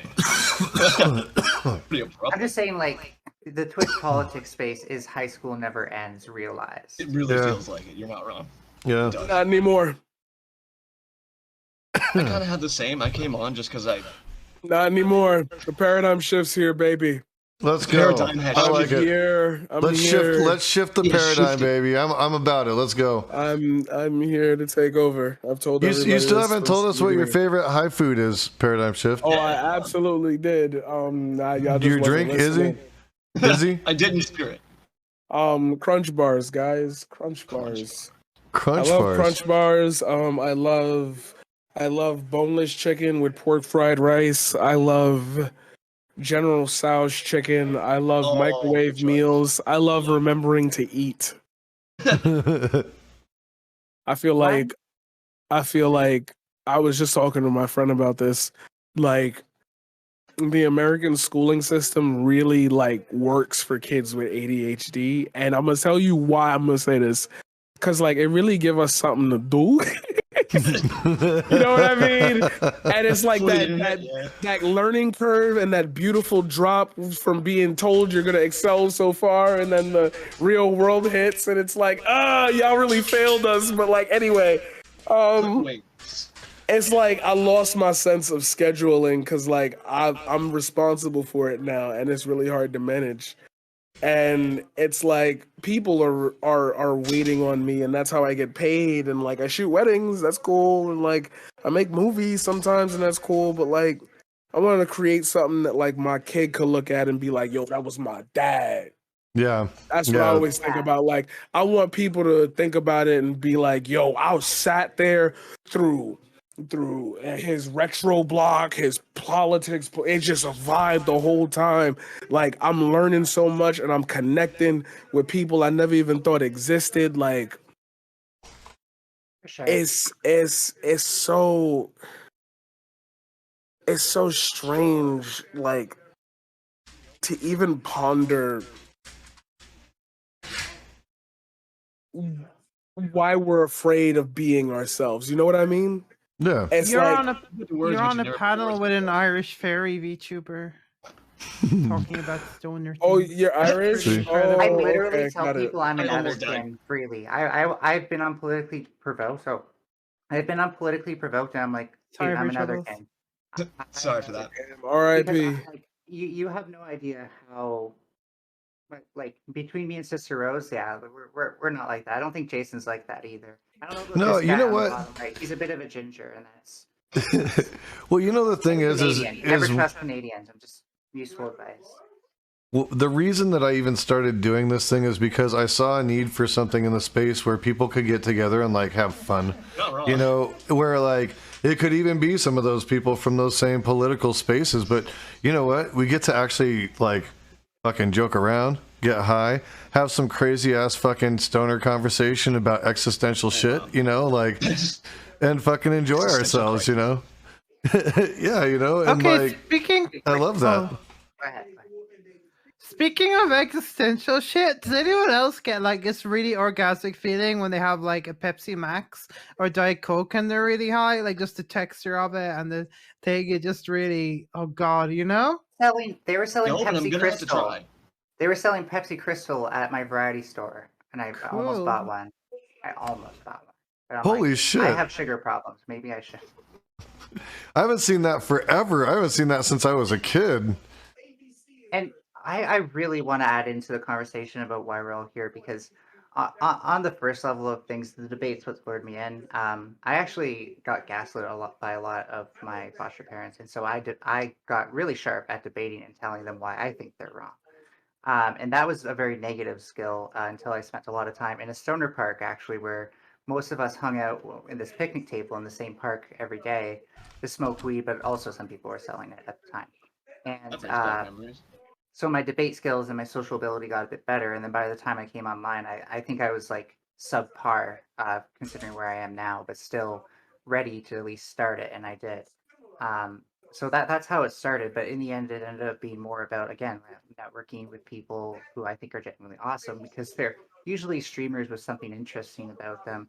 But also, like, for me, like, going off of what Paradigm Shift said, it's about leaving something lasting and meaningful. Like, I'm never going to have kids. I don't think I'm a parent who could prevent my kids from picking up some of my eccentricities that aren't so helpful in life.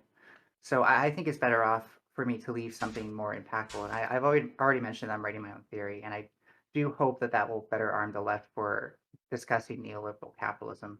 But I'm not going to get too much into that. But the other thing is, like, in my childhood, I never had like a consistent home, consistent people raising me, consistent friends, consistent schools, any of that stuff that a lot of the people I talk to are able to take for granted was just robbed from me. And with that, I also lost the ability to take the things that I'm not going to say I was a savant, but as an autistic child who was definitely under recognized for my autism, I wasn't diagnosed till I was 26. You were super adult or super smart when you were young? I would say that I picked up certain niche things very, very well. Like, I wanted to study electronic circuits. I picked up programming very well because the teacher just happened to show it to me. I wanted to make music and stuff like that. In fact, going back on like stories and stuff like that means something. I like a lot of electronic music and stuff that doesn't necessarily have like words, but the electronic music kind of speaks to my soul and like sometimes even like my brain, like the actual rate at which it likes to hear things, which is a lot faster. So I like drum and bass and all that shit. I'm not trying to brag. I swear to God, this is just hard to explain in this way. But there were so many things I would have done. Sorry, just to finish up super quick. There were so many things I would have done as a kid that I got cut off from. And right now in my life, like getting a place, kind of like stabilizing myself after being homeless and being online here and having something that I'm actually good at and that I can keep doing and getting better at instead of constantly failing like I do in everything else in my life right now, is so powerful and meaningful to me because I want to reclaim all those things that were taken from me.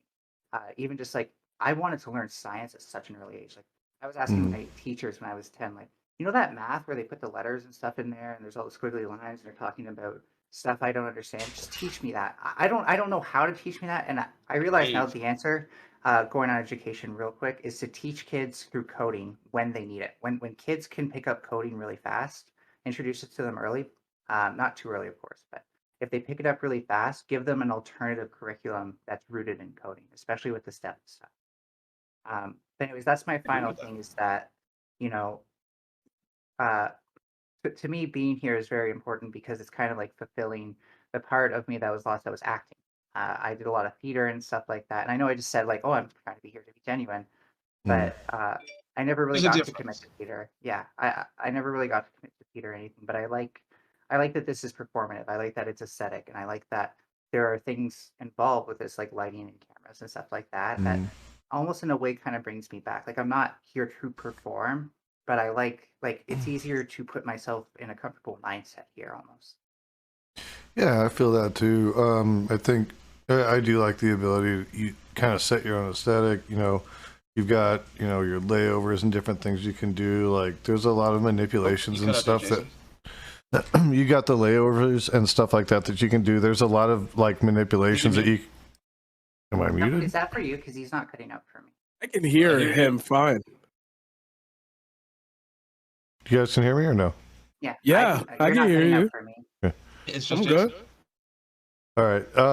Yeah, you know, I like that. I like that you can because what it does is it's. Great. Hold on. He's talking about the Great Wall of China. Wait, can he really not hear him? Is he messing with him? Wait, I can't hear him? No, yeah, we can hear him. There's some kind of miscommunication going on. Yo, unmute him on his Discord. Give me a sec. I'll fix this.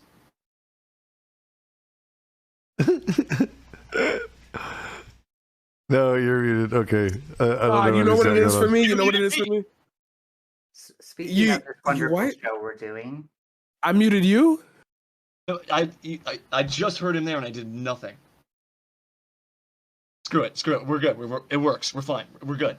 Okay, you can hear me now. I'm playing Discord. It's too glitchy. So do I. Okay, so no, I was just saying I like that you can like change your scenes and like almost it's like taking somebody into your brain, you know, with how you set up your scenes and shit and like what you want there, you know. Like this is like my view of the world, if you will, you know, like it's fun. I enjoy that. It is performative, but in a way it's like it's really authentic and genuine because it's who you see yourself as and like what like how you want to put yourself out there in that way, you know, and you get to kind of create that. I think it breeds a lot of creativity, and I love that. Also, in panel spaces, I find that actually kind of breaks down for people, so that's always interesting too. And also, just really quick, as an SJW, for me, like I care a lot about ecology. I think the left underestimates ecology and how much we've both lost and how much we need to fight to maintain what we have, let alone scaling things down to a way that makes sense from an ecological perspective, but that's a different story.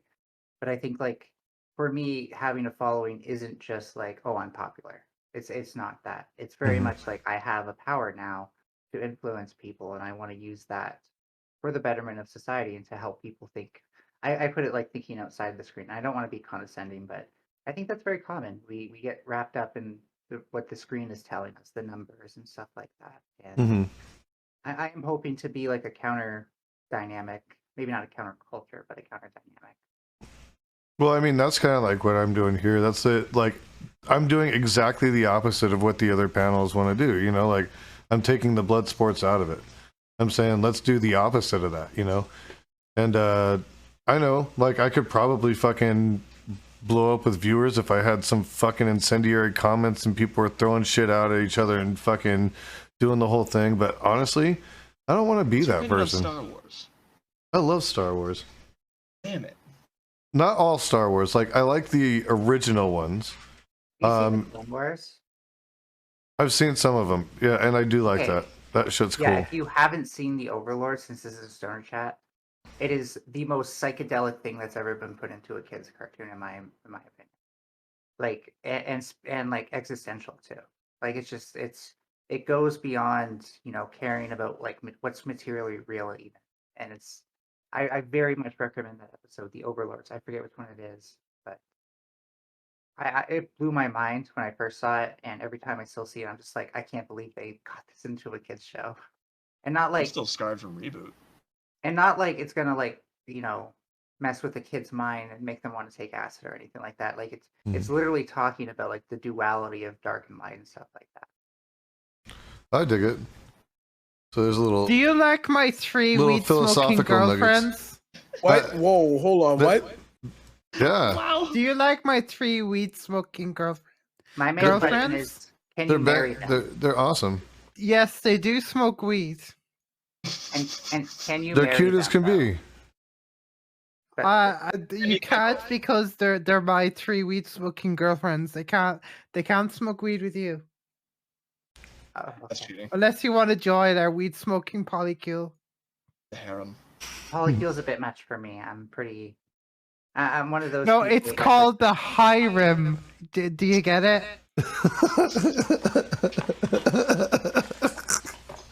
I don't wish I didn't. Yes. Love it. Oh my god. That was good. That was good, actually. This is where I could get really lewd because, like, I can seriously talk about things that most people would not talk about in public, about like my sex life, and like it's just like whatever. Like, if people want to judge me for that, they're dumb. But I'm not going to do that to you, Jason, because we're also running out of time. No, hey, you know, I have no problem talking about sex. It doesn't bother me at all. It's lewd. It involves something that it involves fecal funny. واشاش ولا تفلام نام نكار هاشاف لسرفوتم نام نشالت فلاج تيتيس واتروس كروس African. What is happening? Is this from the Black Panther? No! Oh my god, that was that wow. Oh no. Oh, we just off a cliff. I'm gonna, you know what? I'm gonna hit the Fast and Furious. I'm gonna get the plane to save me real quick. I'm in the vehicle, all right? Okay, I'm alive. Exactly. All right. Oh no. Hi guys. How are we feeling right now? How we doing? My high levels are pretty high right now. I was going to say something and then my brain just got erased. I might have interrupted you because I'm chatty. Oh, okay. I can't remember. That part of my memory will be missing forever. Like Tears in the Rain or something. Collective pain, stoners. historians are going to look back on this moment and been like, the entire world could have been saved if SisterRose would have remembered what she could have said. This was the Yeah, moment. I'm pretty sure it was like really profound and shit. What Hey, were you guys. saying before Ninetales? Oh. Was it about That the got the overlords in Star response? Wars? I'm trying to be serious. Oh, but I whoa! don't Why you remember trying to the bring it sequence. back? Why you trying to bring it back though? Why you trying to bring it back though? Why you trying to play like you're not trying to bring it back though? Like it's dead and gone. It's dead and gone. It's I over can't with. freestyle, by the Love way. I'm this not guy. going to be able to join I in love on this guy. this. Oh, It's dead and gone, baby. It's over. I am memeing my whiteness, by the way. I can we? Oh, since- sex! We were since talking about Nah, sex. why you Sex. trying to bring it all the way back though? Why are you still fishing the hook? I don't.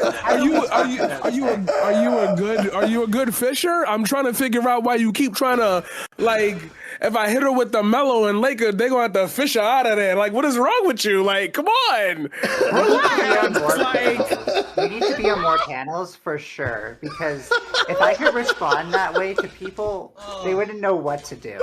Like, nah, that is it's, beautiful. it's just, That is it's beautiful. like, cause it's a problem for me, cause it's like you reached and you keep trying to hit the rim. This is not Looney Tunes. This is not I got Space reach. Jam. You are I got not, reach. you are not Dawson. I got You more cannot reach. stretch, and it's over. Let it go, please. Sister Rose, the arms. I can't even. I love the We good now? All right. Can we play a game? Are we Since not we are allowed to running out of talk time? about sex? Is that Come where this is going? on, man. no, I think it was more the poop. The poop? Come on, yo! I literally can't stay. It's the car game that we play. You know how the people just be running out in the middle of the street. This is what it is. Just Concentrated please. evil coming It's out the not back of happening. I'm you. the guy standing on the It's side. not just happening. laughing. I feel the thing You got a about car not game? like leaving something worthwhile behind, especially because that one time I did that YouTube poop about Caleb Maupin people liked, and I'd be not able to follow it up appropriately. So I did try something. I've been meaning to do it for a while, but I think maybe I missed the time in it. I thought it'd be really funny to have a Twitter account called Riley Geese Rochon, if you're familiar with the person that's based off, and the joke would be that the duck doesn't like sexuality, so it bites your ankles if you're like lewd at Pride or something. So it was. Sister Rose, please. I will help you make that. Like, I did no. Here's the thing: I did make it, and nobody bit. I thought I it was want- pretty funny. It's on Twitter, Riley I Geese invited you to Rochon. my Great. server. I invited you to my server. Like, spam it in every Okay. channel in there that you think. Let me you get a can. link Successful to. now. Oh yeah. It's actually at twitter.com/goodfaithgoose. Dude, we were talking about advertising before. We just watched a master class in it. I actually have no idea what he was talking about with that drink. I've never heard of it before in my life. That's a joke. No. It was a hell I'm of a not fucking sure intro. what's happening. We're just getting It high. wasn't real. That was a joke. At least I'm pretty sure. Here Oh, yeah, it is. with the self-promo I thing. sent the link in the Stoner cast. Hey, let's get that out. With the self promo, or sorry, with the talking about panels and like how we can change the scene. I do want to change the scene too, and I think I kind of talked to you about this, Jason. And if you ever want to do a chat about this one-on-one, I want to make a panel that has teams with a team leader and like several people who are part of the team for each side. Like a Team more leader. strict debate kind of thing. Well, the format itself doesn't need to be strict because ideally, like the team leader will be like the idea will be like you need to be prepped for how we're going to format this, and so the team Yeah, but- leader will make sure all their teammates are prepped, and then the You- first. Can May we I- make sure everyone gets to play DPS? Because I like when I do teams, and Yeah. I always end up with the Yeah. support or the tank. I You just playing? need people to make their own teams. Trying to form teams from my end is a nightmare. What So are we when playing? people want to take up References a have started, cause, I know. like I'm anti-gun, and I want to make an anti-gun team. So if someone wants to make a arm the leftist team, and then we can go toe to toe. The key thing is you have to prep, and the format is going to be at the end. So here's the format. So in the first 1 or 2 hours, depending on how long I want to make it, it'll just be mostly the team members, and the team leaders won't be like going back and forth as much, but they'll be buttressing the points of their team members, if anything. And it will be kind of like we'll give one team one chance to say something, and the next team the chance to respond as a whole. But for the last hour, it'll just be the. My God, Rose. Is there a massive disaster happening somewhere right now? Anyways, Quick. quick. Rose is just having an earthquake. Rose is getting bored, so I'm Worst just gonna be quick. earthquake ever. The last hour and the part that you really want to see is the two team leaders will go together and recap everything that was talked about in the first hour or two, and actually, like, it'll just be like a 1v1 that way. I like the So idea. that's how I'm trying to do it. If you have a cause you're adamant about debating and siding, you want to put together a team like that, 2 or 3 people is fine. Yeah, I like that like tag team debate style. I think that would be kind of cool. if I have a team, can I have MJF in mine? I don't know who that is. Would be up to you. I did want to point out though, this Like- provides the utility of like Not- this you don't know extends what- beyond the panel. Like it's not so instantaneous within the scope of the panel. So your team can keep debating other teams who want to take on the opposition to you. And so it's not just like honoring the individual. It's honoring the individual for being a part of that team, which is kicking ass. So who is it? I'm gonna hop in here. I'm going to join the Dark Order. And We're no at our Destiny 2 hour debate mark now. tactics. I just want to remind you. What's that, sir? We're at our 2 hour mark now. We are at the 2-hour mark. What? Yep. I don't feel like 2 hours. Look at Yeah, bringing time goes reality by back in quick, here. but that doesn't mean you have to leave. It just lets you know that if you have other obligations and you have to hop out for a minute, or you got other things you want to do, you totally can. You've definitely all provided wonderful stories and insights, and I love it. So you're all welcome to stay. However, if you have things you have to do, you can at this point you can step out. But yeah, I'd like to continue the conversation with anybody who wants to stick around. I can hang out for a bit longer. Yeah. Oh, someone just left. Oh, Sen.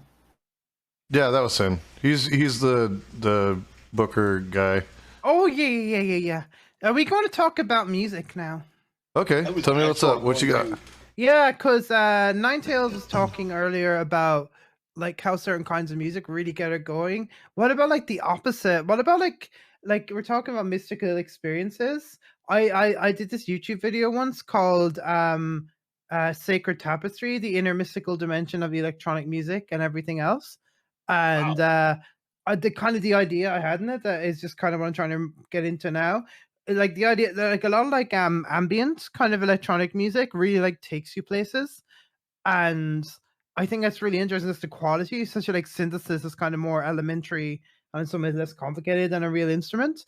But when you get like this real chill out electronic music, and I was kind of like exploring how like vaporwave works and how like they take like really cheesy songs, but they like slow them down and add some effects, and how that makes it sound deeper in a way.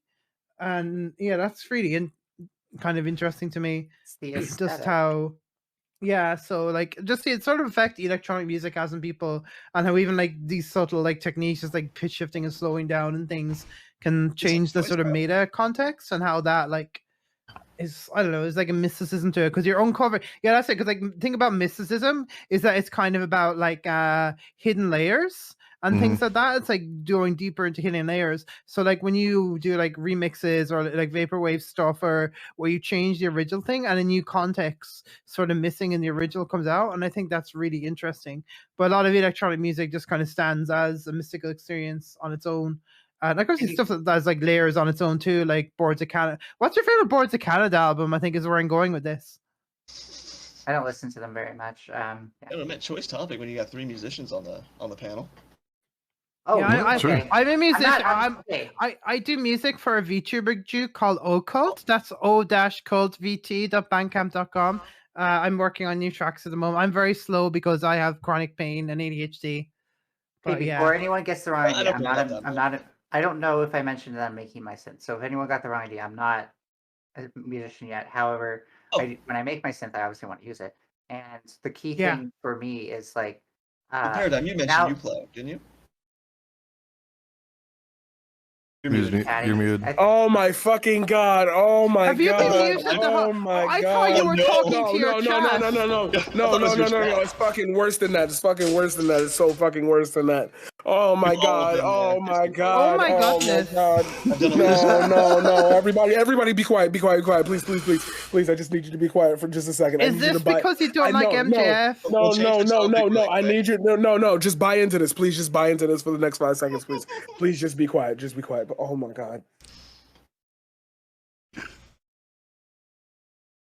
So what had happened was is that I had muted the chat because I had gotten a raid, and then I forgot to unmute you guys, so I'm listening to y'all, and then I'm muttering to myself as it's going on, and like they were like, "Yo, I guess we're having you a moment of muted on your silence." Yes, and it's just so bad. It's just so Like, bad. everything was so quiet. I don't know why. That's so Oh funny. my That's god, amazing. I hate. Who here Jesus. has left their Yeah. stream running? Who here I'm has like left their a- stream running after finishing? Yeah, that's what I think even worse. It's a good thing I don't talk to myself out loud. Oh yeah, okay. I wanted to finish something because what you said, Sister Rose, with the Vaporwave made me think a lot about how I've been getting into digital painting lately. I don't have anything I want to show people yet, but a lot of that has been what you're saying. I kind of actually start with some images I want to warp and change the perspectives of, and then I start playing with the levels and the curves to really get some wild effects from there when I keep layering that. And then I get to like the painting and actually painting things within it, and it is very psychedelic. So when I release that, it'll be interesting. But I might not even release it for like the next 10 years, as I want to get better and better. But with that, that's kind of what vaporwave does feel like to me. Is like you're adding like these new layers of context that carry with them their own aesthetic. I don't know if I got to say this or if people heard me, but when you think about making a synthesizer and you do listen to electronic music, it takes on like a new meaning and a new purpose. And it's always interesting to think like, what were they thinking from the standpoint of using the synthesizer when they made this? And as I become more familiar with this stuff, it's both interesting to think of it because I also like signals analysis and all that nerdy computational stuff. But at the same time, it's very beautiful to me how like you can get this stuff to work. And when I do make these synthesizers, I'm going to be also making ones that have like an artistic representation in their architecture, like not just like the circuitry itself, but how like as a system, everything is overlapped. And like I don't want to get it too into it because I want to save it for release it. But I think I want to change the way that synthesizers are viewed as art by even making them into art. I don't think you'll have as much trouble as you think. Yes, talk to me. I need more of this. Hello, you are my new friend. Welcome to the void. Hi, my name is the Paradigm Shifter. How are you that? Do you not smoke very often? Because I'm not that stoned. No, this is me normally. See, this is what I'm talking about, is that you can't figure out whether or not this is my real personality or a performance factor because I'm making you buy in. That's how I got away No. with being high in high school. That's the thing. I'm a very different person. I'm that guy. What Sorry. you just did there, though, reminded me of something I might do on mushrooms impulsively. That's why I said that. Oh, I mean, cool, but like that's just me. I'm not implying that you're on mushrooms. I'm just wondering how you're that. I would stoned. love. I mean, no, if you I'm were on barely, mushrooms, like- that'd be hella cool that you'd want to spend your time with us on mushrooms. I wouldn't be mad at you for it. Is that a I like a spending time vape? with people online with mushrooms. I've done that. Hey, everybody, take a look. I have a Synthesizer Roland on deck. Jupiter 8. It I is don't a highly actually believe you. expensive synthesizer from 1980 something, earlys. This might just be the jealousy talking, but I It's call the navel. bullshit. No, look, it's real. Look, I'm totally holding it. I'm holding it up with my massive But I boobs. can't see your. But. No, wait, boobs. Sorry, boobs. Boobs. Look, I'm holding it. Oops. T-posing on us too, Jesus Christ. Oh yeah, Please, no, T-pose. not like this. Look, I'm presenting Now, it. so do the T-pose and spin around. No, Fine, please, no. Mom. It can only take so much. Yes. Oh my god. See, it's a Jupiter 8. It's real. It's from Roland in the 80s. Sit around the y-axis, just to be clear. I was not going for the results that we accomplished. Not saying I'm against it. Just stating my position. Okay. Ladies and Would you gentlemen. have rather I carry a different classic synthesizer? Personally, I'm a little more partial to the sound of a sequential circuits Prophet 5 these days. Yes. Yo, Sorry, it's like I can watch your eyes reading Wikipedia, and it's crazy to me because like I could feel that you just Googling shit. No, I'm a synthesizer expert. I'm an expert. Just Googling shit. What does CV stand for? What does CV stand for? The joke is I actually kind of am. CV is for control voltage. Hey, It's good. Holy snap! Go again. Oh, shit. Here we go, ladies and gentlemen. We've got it. Here What we go. happened? Did I win the prize? You What's won the another name? prize. Okay, now I want to see how Pick up deep that this mic. goes. I want to see what's another name for an op amp. An op amp. Well, I know what an op amp is. It's the thing in it's. I'll start it. It's a differential.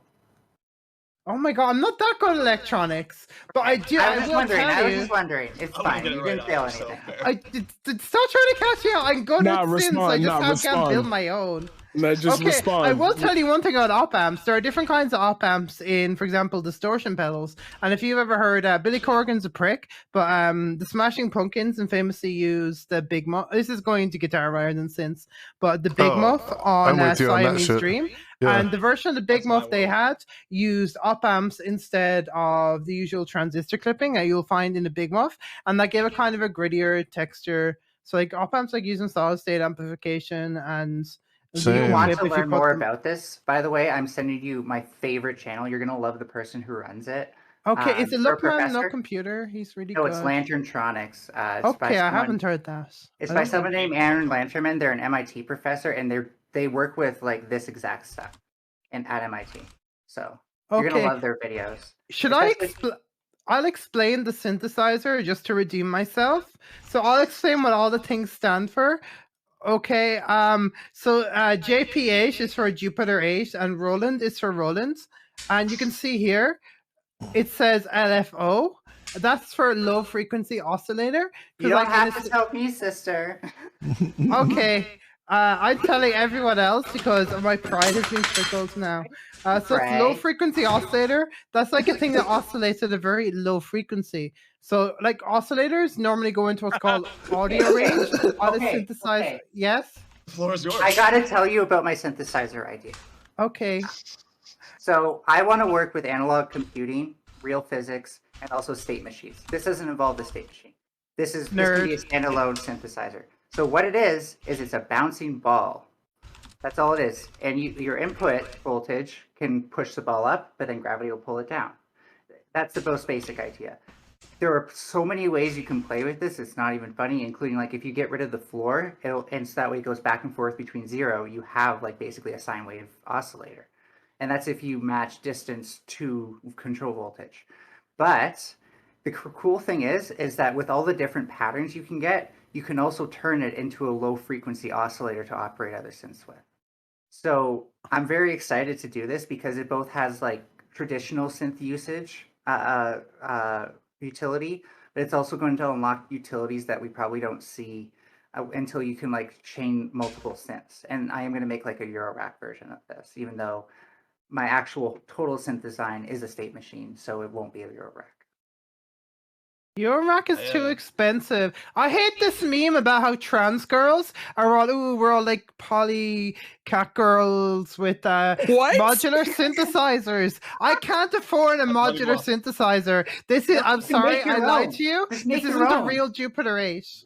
There are so many channels on YouTube which can show you easily I'm how so to make betrayed. your own, by the way. I'm just letting you know. I'm- Like, it's something to do. I burn myself with soldering irons. I can't. Okay, I don't want to assume, so. I have to like pull some parts on a fuzz pedal I have because it's the wrong spec for a Foxstone machine. So I will eventually have to do. I do usually have a soldering iron, but I get crap ones that don't last long. But yeah, I'm not very good. I don't trust myself with very finicky small things. I can repair headphones, and hopefully I can do minor mods on some of my things. But YouTube yeah, videos I'm on not. tips and tricks. YouTube videos on tips and tricks. I'm telling you all day. Just do that. I'm not getting into this. I don't. I have really bad everything. I have a disability. Okay. No, I understand. I'm not saying that. I'm just saying it It's, might still give you things that can help that you might not know. Synthitis. I don't know what I'm talking about. But the point is Yeah, I can't afford a Hey, how are modular we supposed to know synthesizer. what you're talking? Wait, do you have I synesthesia? don't know. Are You're you gonna the. say you have synesthesia? I do have synesthesia, but that's that's not cool. the point right now. Listen, I have a See, synthesizer. When I listen to electronic music, I swear I do have something below synesthesia because I kind of hear Yeah, I the get that colors, too. but not That's what I was directly. talking about. Yo, Yeah. what is that? Can I get? Y'all really acting like people understand? Like, can you explain something, please? What is synesthesia? Synesthesia- Okay. If you want to, yeah, either or. I know about synthesia. Oh, is that what it's called? Am I just That one's calling it new to wrong? me. What's synthesia? Is that just Oh, how you say Synthesia- it? That's something. That's something else. Synthesia is a piano game where like No, okay. No. yeah, I don't know The what's other one's a happening condition. here.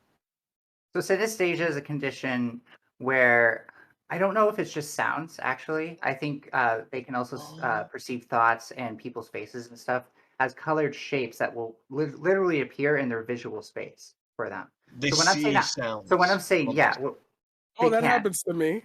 And emotions and stuff like that. So when I'm saying I'm I never knew that's synesthesia, I what just that mean was like I'm called. hearing kind of like the color, and I'm being very colloquial about it. But like real synesthesia for people who have it, it's usually associated with brain damage actually.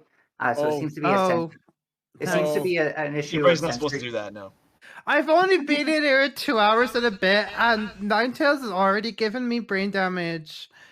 Oh. Convince me that my brain is damaged. Thank you. But yeah, so like he probably has an issue. It probably has something to do with sensory gating, which, by the way, a lot of psychedelic drugs have to do with like your sensory gating is inhibited, so you have a lot more sensory information to cognitively process. So that's kind of interesting to me, like the overlap with that. Like your brain may be sending a signal in the wrong direction, kind of thing. Really It's funny, interesting. actually. I've talked to people about it. A lot of people like who have studied brains will talk about it like a digital computer. It's really like an analog computer, and I just love analog computing the more I learn about it. That's why I want to see if SisterRose knew about op amps, because a lot of modern analog computing is based in op amps. And do you know what else is analog and digital? The types of things we do here at the Paradigm Shift. You can follow me at twitch.tv/the_paradigm_shift. Please let Twitch know to give me back my username. I hate the underscores. We talk poetry, we talk politics, we talk retro gaming. We've got it all here. Ladies and gentlemen, I am very sorry, but I must go now. Take care, Oh, my no. friend. Thank you for joining us. I appreciate you. Okay, I DM'd you. Join my server so we can chat more about synthesizer. That's what that does. I couldn't look at it yet. I will. Okay. Have a great night, everyone. Take You care. too. Synthesizers. I'm also listening to Stoner Rock right now. I recommend Stoner and Doom when you're Hey. stoned. Fully enough. Psychedelic porn Please do content. Like Check out the CKY. These are my psychedelic porn favorites. content. I quite like High Priestess Saturn and Green Lung. Before I leave, then, please listen to Stwo, Loving You. Please do me that favor. Okay, post it in the chat and I will take a look. He asked very politely. Yeah. You know what? Okay, Good night. so now that we're talking Appreciate the about plug. music, now I can continue to tell you about my synthesizer if you're interested, because it's going to change the game. But I don't want to over talk about this stuff. Does it have pulse width modulation? So here's the thing: it's not going to need it because technically it's a digitally controlled, mostly analog-driven type thing. So it's really mixed signal, and there's going to be like anything that Okay. we need pulse width for could really be achieved through ADC and DAC, analog digital conversion. Got it. The key thing is the state machine, and it's going to be a stateful machine, which means that whatever you make on the synthesizer will be remembered as like a moment in time and a certain state that the entire system was in. So anything you do can be like recreated, even though will be completely different from a live synth. And it will be one of those things, like I'm going to try to make it as discreet as possible, as cheap as possible, and then have like a higher end model as well. Because the idea is that it doesn't have to work separately. Like it's its own thing that works kind of with its own contained space. Even like the individual modules can be used to generate sound, but it's really meant to work with your other synthesizers. Because everything will be broken out with inputs and outputs through audio jacks and or So it's whatever an you want. MIDI controller. No, that's not MIDI. Oh. What? Oh, talking oh, about- That sounds a little different. control voltage. Yeah. And triggers and actual signals that go through. Gates. But yeah, with the state machine thing, it has interesting implications for timing and stuff like that.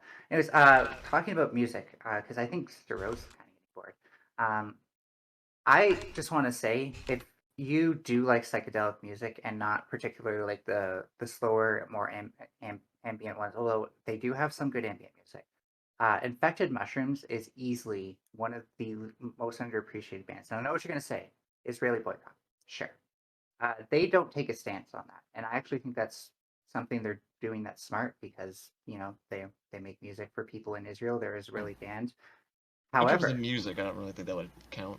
I'd be fine listening to a band from Israel, yeah.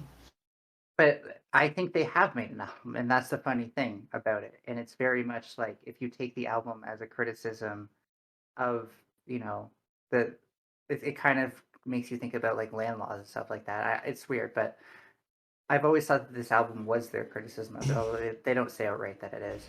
But anyways, just like this band, Infected Mushrooms. Sorry, I don't know why I'm not saying that. Infected Mushrooms just does so much that I almost never hear anywhere else in the electronic scene. And plus the key thing is like they know their sound, they know their origins. They can also take on other sounds. Like they can work with other people, they can imitate other artists, they can work with contemporary genres, even like dubstep and stuff like that, and make it sound so much better than what you're used to hearing. Just because they know themselves and they know their craft very, very well. I think it's one of those things where it's like they're like Tool. They're like the Tool of the electronic music scene, and they're just too good for people to realize how good they actually are. I did have like a small like little oscillating chord keyboard, a really old one for a long time. Had like a little vocoder like thing on it. Fucking, you could actually like do like some Roger and Zap kind of shit with it. It's pretty fun. It was always the one like region I never had enough time in. I was always the more like old-fashioned kind of artist. Like I play guitar, drums, bass, piano, that sort of thing. I play Your guitar. pedals, yeah, your pedals will use a lot of the stuff we're talking about. Yeah, They're that's basically where a lot of my knowledge synthesizers. comes from. Yeah. Yeah, I they're- mentioned op amps or operation amplifiers in terms of guitar, but big muffins. Yeah, a lot of solid I'm state still a amps drummer used at in- heart though. So most time Okay, we get so these me too. conversations, I'm like, I hit things. I don't know what to tell you. Me too. I've literally been like, when I was a kid, I figured out that there's like a 3 times timing and 4 times timing. I never knew how to articulate it because music class threw me under the bus. But I literally am at the point now where like if I like, especially like some of these more complex percussives and electronic music, I tap to it and I like it's a thing where I don't just hit the percussive beats. I hit like every beat that I can because you know I'm feeling the rhythm and I just gotta I can hear every beat coming even when it's like changing up its actual beat. Like time and signature changes, that sort of thing. and I've been changing and I've been teaching my legs to drum to certain stuff so I can actually carry either like the bass kick or do you call them the cymbals? I don't know what you call them when they clash Cymbals. together. Oh, the hi-hats. Hi-hats, right? Yes. You're gonna want I've to never physically sat train in your front of a legs. drum kit. That's the craziest thing. Like when I talk about my childhood, they should have sat me down at a drum kit at the age of 10. I swear to God. That Same would have been here. my ADHD therapy for the rest of my life. It's wonderful for it. They took that from me. They never let me do that because so many people were just like, "Oh, that's too loud. We can't give you a drum." Yeah, Like, I come had the on. same problem. Yeah. I just happened to have a mother who actually was supportive about it once I brought Thank it up. God. Thank God. She kind of lived through me in a sense, so me being successful was her being successful. It was weirdly parasocial, but it worked out for me in the end. No, that sounds great. Actually, I think that that's good, and you know, It's better than alternatives. it's where Sad. it's where human purpose or maternal people come from, or naturally, or paternal. I'll say paternal in a more general gender. I see what you're neutral way. saying, but it was a little less wholesome than you might think. Yeah, I But hate when that's I the still do case. appreciate it though. Drumming was the ultimate like. No, it clicked. When you have ADHD, you have autism, all these general things you've already thought about. Like I already had an idea of timing. I already knew how to keep time signatures, change my time signatures, know when it's going to happen. It just clicked into place. I It's hard figured for me to out describe. 3/4 timing before I figured out 3/4 timing because I would be like, what happens if I count to 4 on 3 fingers? 1, 1, 2, 3, 4, and I start back at the beginning. 1, 2, 3, 4. 1, 2, 3, 4, and then you get the rhythm. I never realized I was doing that really till the past few years when I'm learning about music. But that just like shows how, like I think a lot of kids actually have the potential to learn these things so early, but we don't even have an education system to detect this stuff, let alone handle It's it. there's so many individual. For me, it was always hands on. Like you could put something in front of me 1,000 times and I would never get it, but you actually put it in my hands, I'm good. Give me an hour, I'm set. I I'd have think no instructions. I also think like higher levels of math, once you get like into algebra and stuff, should have an alternative to learn through coding. Because I figured out so many things I about like that. math just from programming, just because it made sense in a different format to think about like how is the computer going to handle and think of the numbers and stuff like that. And I think for like a lot of people, like uh if like who especially learned coding at an early age, that would have been like the dream. Is just to learn everything that you had to learn in school, but through that lens, especially things that are compatible. And, music might be a little bit out there, but Everyone it tries is music. it is funny though. Like because I want to learn about music and sine waves and harmonics and stuff, I had to learn about Fourier series and calculus and all that stuff. And it really is just like I've always wanted to know this stuff from a very early age, and it's just for me. I'm so glad that like I can learn about this stuff, but also fulfill these other dreams that I had at the same time. Which is why when I do get to make a synthesizer that in itself is a piece of art, it's not going to be a consumer synthesizer, right? It'll be a piece of art, and that will be for me like the penultimate moment of where I'm actually back to where I was supposed to be. Um, That's yeah, I don't good. know why I'm being so deep. I guess I'm really stoned. No, you got a Hey. passion. Yeah. I've got a burning desire that will eat me alive if I don't fulfill it. Raging fire. I actually miss making music. I haven't been making music as much as, well, I haven't been making music at all. Yeah, I've just been getting By back the way, into it lately. It's too Can I expensive. just network with SisterSamuraix because when it comes to making the synthesizer stuff, I don't really have a lot of time to learn the guitar. I might learn the drums someday and the piano, but that's about as far as I can go. If you want to lend your skills with like help with like sampling and like I need to learn a bit about like how melodies and notes work. Oh, I'd be A happy bit to. more. Yes.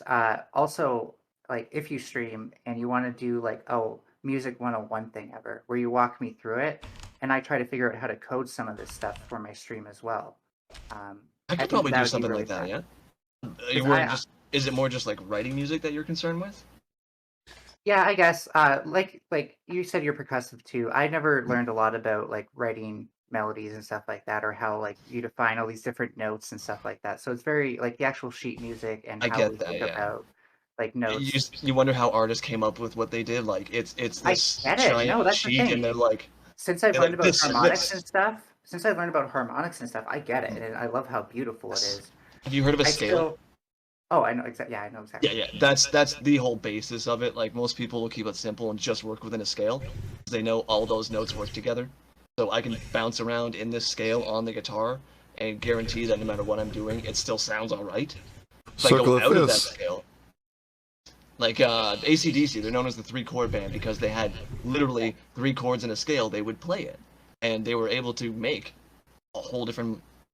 Most of the riffs sound the same. I'm not gonna lie. If you heard them isolated, it would sound like the same fucking riff, just played 3 different times. Hmm. But it worked for them.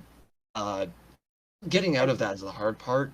It's music Yeah. it doesn't have a right or a wrong. You can do basically anything. You can go flat, you can go sharp, you can change your time signature, you can do basically anything. It's about doing it confidently. As long as you can Right. be confident in how you put it across, people will pick up on it. Like anytime I've been on stage, you might understand this, Jason. I'll say to my vocalist, You are in control of that fucking audience. You need to tell them what to do. If you are not enjoying this music, they won't enjoy this fucking music. You Yep. need to have more energy than them, or they're not gonna fucking enjoy it. They need to be told this music is good, not just, oh, I like it. It needs to be like kind of put across to them. And if you Yeah, Can I can do just that, say, You need to be able to like create a visceral like reaction in yourself so that you can like give More that you to the emote. audience. Yeah. I understand that more than you think because I typically like the music, like I said, that with my ADD Asperger brain, the percussives really like make it go at the same pace. And there are I'm really getting into like not just like funky, but like heavy groove songs that make you want to move your body with it. And when I'm drumming and able to actually like move my body with what I'm drumming, it actually adds kind of like a quality to it that I can't do with just like moving my arms alone. And you almost want to be like dancing with it. Not like it depends on the genre, of course. So I don't you like. could see drumming as a form of dance, yeah. You honestly could. Like the motions that I'm doing while I'm drumming almost feels like a dance. It's in Exactly. time, it's emotion, it's all I part of it. find I Like I find that like remember. if I Oh, go ahead. sorry, just really quick, if I'm not like into like super complex songs, it's those songs that make me want to move that way. I remember seeing the Mars Volta, and they had this drummer, and dude totally looked like he was dancing on the set, and it was amazing. It not only like you could tell he was so into the music, but like the performative aspect of it was just it drew you in. Like you're like, holy shit, this is so fucking cool, you know? I We've all love seen the that. clip of that drummer who was at the wrong show. They're playing like ZZ Top and he's just destroying the drum set. Yeah. That. Or the children's show with the He's in a The suit, he's just mascot. destroying it. yeah. Oh, that's a meme in itself, but Well, that's also like that's my like not like literally, but like that's my inner essence. Like if you put me in front of a drums and have me drum to a slow song, I'm gonna start finding all the things that I can do in between, and by the end, I'm gonna be at that point where I'm just like, that's the and problem everyone's with just being like, a dude, drummer this is is like you're a not slow allowed to do jam. that. Yeah, like why are you drumming like that? This is a slow jam. We get so in trouble for doing that because we take the attention from everyone else. Yeah, the guitarists, they're the ones who need the attention. Vocalists and guitarists need the fucking attention. Yep. Although I will say, when a bassist is good, they're like really good. Like there's this one band, they actually do I like like these bassists that electronic have those covers. stances where they're like playing like this. Like Those are the Robert cool ones. Trujillo. Yeah, I can never think of the name of this band, but they did like a cover of a whole bunch of dubstep songs actually. But like the bassist in there had like he was just so into it, and he also had like cool different other electronic effects. And this weird thing that was in his mouth was like where he could stick in his mouth as like a speaker and do like the, you know, like the song Equinox by Skrillex, like the whoop whoop. Yeah. He was able to do that with like that weird microphone in his mouth, and it was so cool to see how he was like doing that at the same time. Like seriously, he was like swinging his arm around in circles and stuff, just like getting so into it. I was like, oh god, yeah, that's how I'd want to play if I played. It makes it 1,000 times. They could even be playing kind of shitty music, and as long as they're having a good time, you're going to have a good time. Yeah, Yeah. So it's less I about know. what you're actually doing. I know when it comes down to actual like musical theory, Equinox by Skrillex isn't great. It is kind of like when you think about it from like a rhythmic perspective, it's bwop bwop bwop bwop. But So it's really like good. yeah, that's the thing is it does like for what it's not, it's also something that shows that music doesn't have to be necessarily what we're traditionally used to. That's something that every musician kind of comes to is like everyone starts thinking I want to be the best. I want to write the most complicated, the best And there's music, people whatever, you want to whatever. emulate as well, right? Yeah, but that's not what it's about. It's about just trying to write. You'll find the best artists are ones that don't overly challenge themselves. They're not trying to fit some image in their head that they'll never actually meet. Because it's perfectionism. You're always going to have this super high standard in your head, and no matter how hard you'll try, you'll never hit it. Because you'll always set the bar higher and higher and higher. So you need to kind of have a point where you're just okay with yourself. Stop judging, produce something, put it out to other people, and ignore how you feel about it entirely. Because you are biased. You are going to hate your own stuff. You're going to hear it 1,000 times. You're going to get used to that sort of thing. So don't trust yourself. Put something together that works. Take a risk. Yes, it's fucking terrifying putting out music. It really is. Yeah, I always get to people that it's terrifying.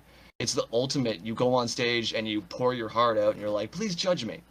Tell me if I'm worthy of your love or not. And that's That's literally boo, what it you suck, boo, go home. what- No, what just do you- kidding. like, let's be honest. What do you get when you play music outside of the mode? You get character.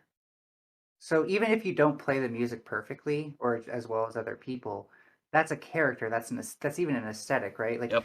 I think nobody's ever going to fully like your most recent works and more skilled works, or necessarily like your older works. It's going to always be a mix, and maybe it distributes differently for different people. I know that there are some artists who I love the older stuff way more because it seemed like natural.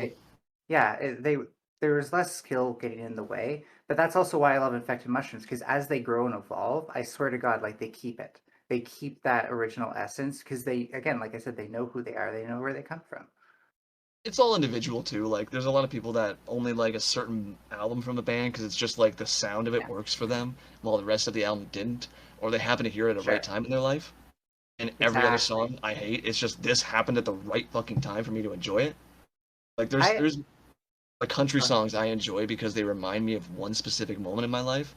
If that moment didn't happen, I would hate the song. I would encourage people though to like don't just listen to things once if you know you like the artist. Like give it other chances when you're in different mind states. Actually, because listen to their that can- albums. Yeah, and their other albums especially because like I've had my mind opened up so much just by like being like, okay, so first time I listened to this Spectre Mushroom album, I didn't like it. It's 3 years later, I've come to like a lot more of their stuff. And then I hear it and it's like, okay, now I hear what they're doing because I'm a little bit more like tuned in to what their artistic mindset is almost. I don't say like I know what they're thinking, but like if you know what I mean, like Oh yeah. I can hear their music in their older stuff more than I used to. But still, like Infected Mushrooms is one of a few bands where I like all of their albums pretty much. Very few songs I would say that I absolutely hate. But there's still albums that like one are just 100% every single song on there, just like like I can listen to it over and over again.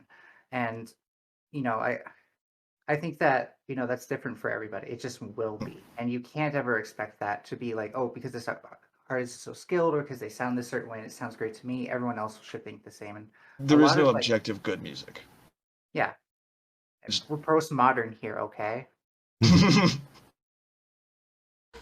Well, on that topic, there's one. I've got the tattoo here. One of my old favorite bands is, you can't read it, Soilwork. I've been listening to them for 20 years, and every once in a while I find myself going back to their old albums. I still enjoy them just as much as I used to, but they hit differently, Now the lyrics have different meaning to me. There was one song called "Let This River Flow" that I happened to listen to at the perfect moment where the lyrics just linked up in my life. And it's a long story to explain, but I fucking cried in public as soon as I heard that song and those lyrics because it worked. That's what keeps me coming back. It's because even songs I've known for my entire life can have brand new meaning just because I happen to listen to it at the right time. Yeah, same, definitely. Unfortunately, though, on that note, I'm gonna have to go. My phone is dying, so camera will die too. It's been wonderful. I just want to say, same with me for Billy Talent, by the way. I'll accept that. Belly Talent's great. Rock and They're roll. actually good too, yeah. They're from like not even far from my hometown, actually. Cool.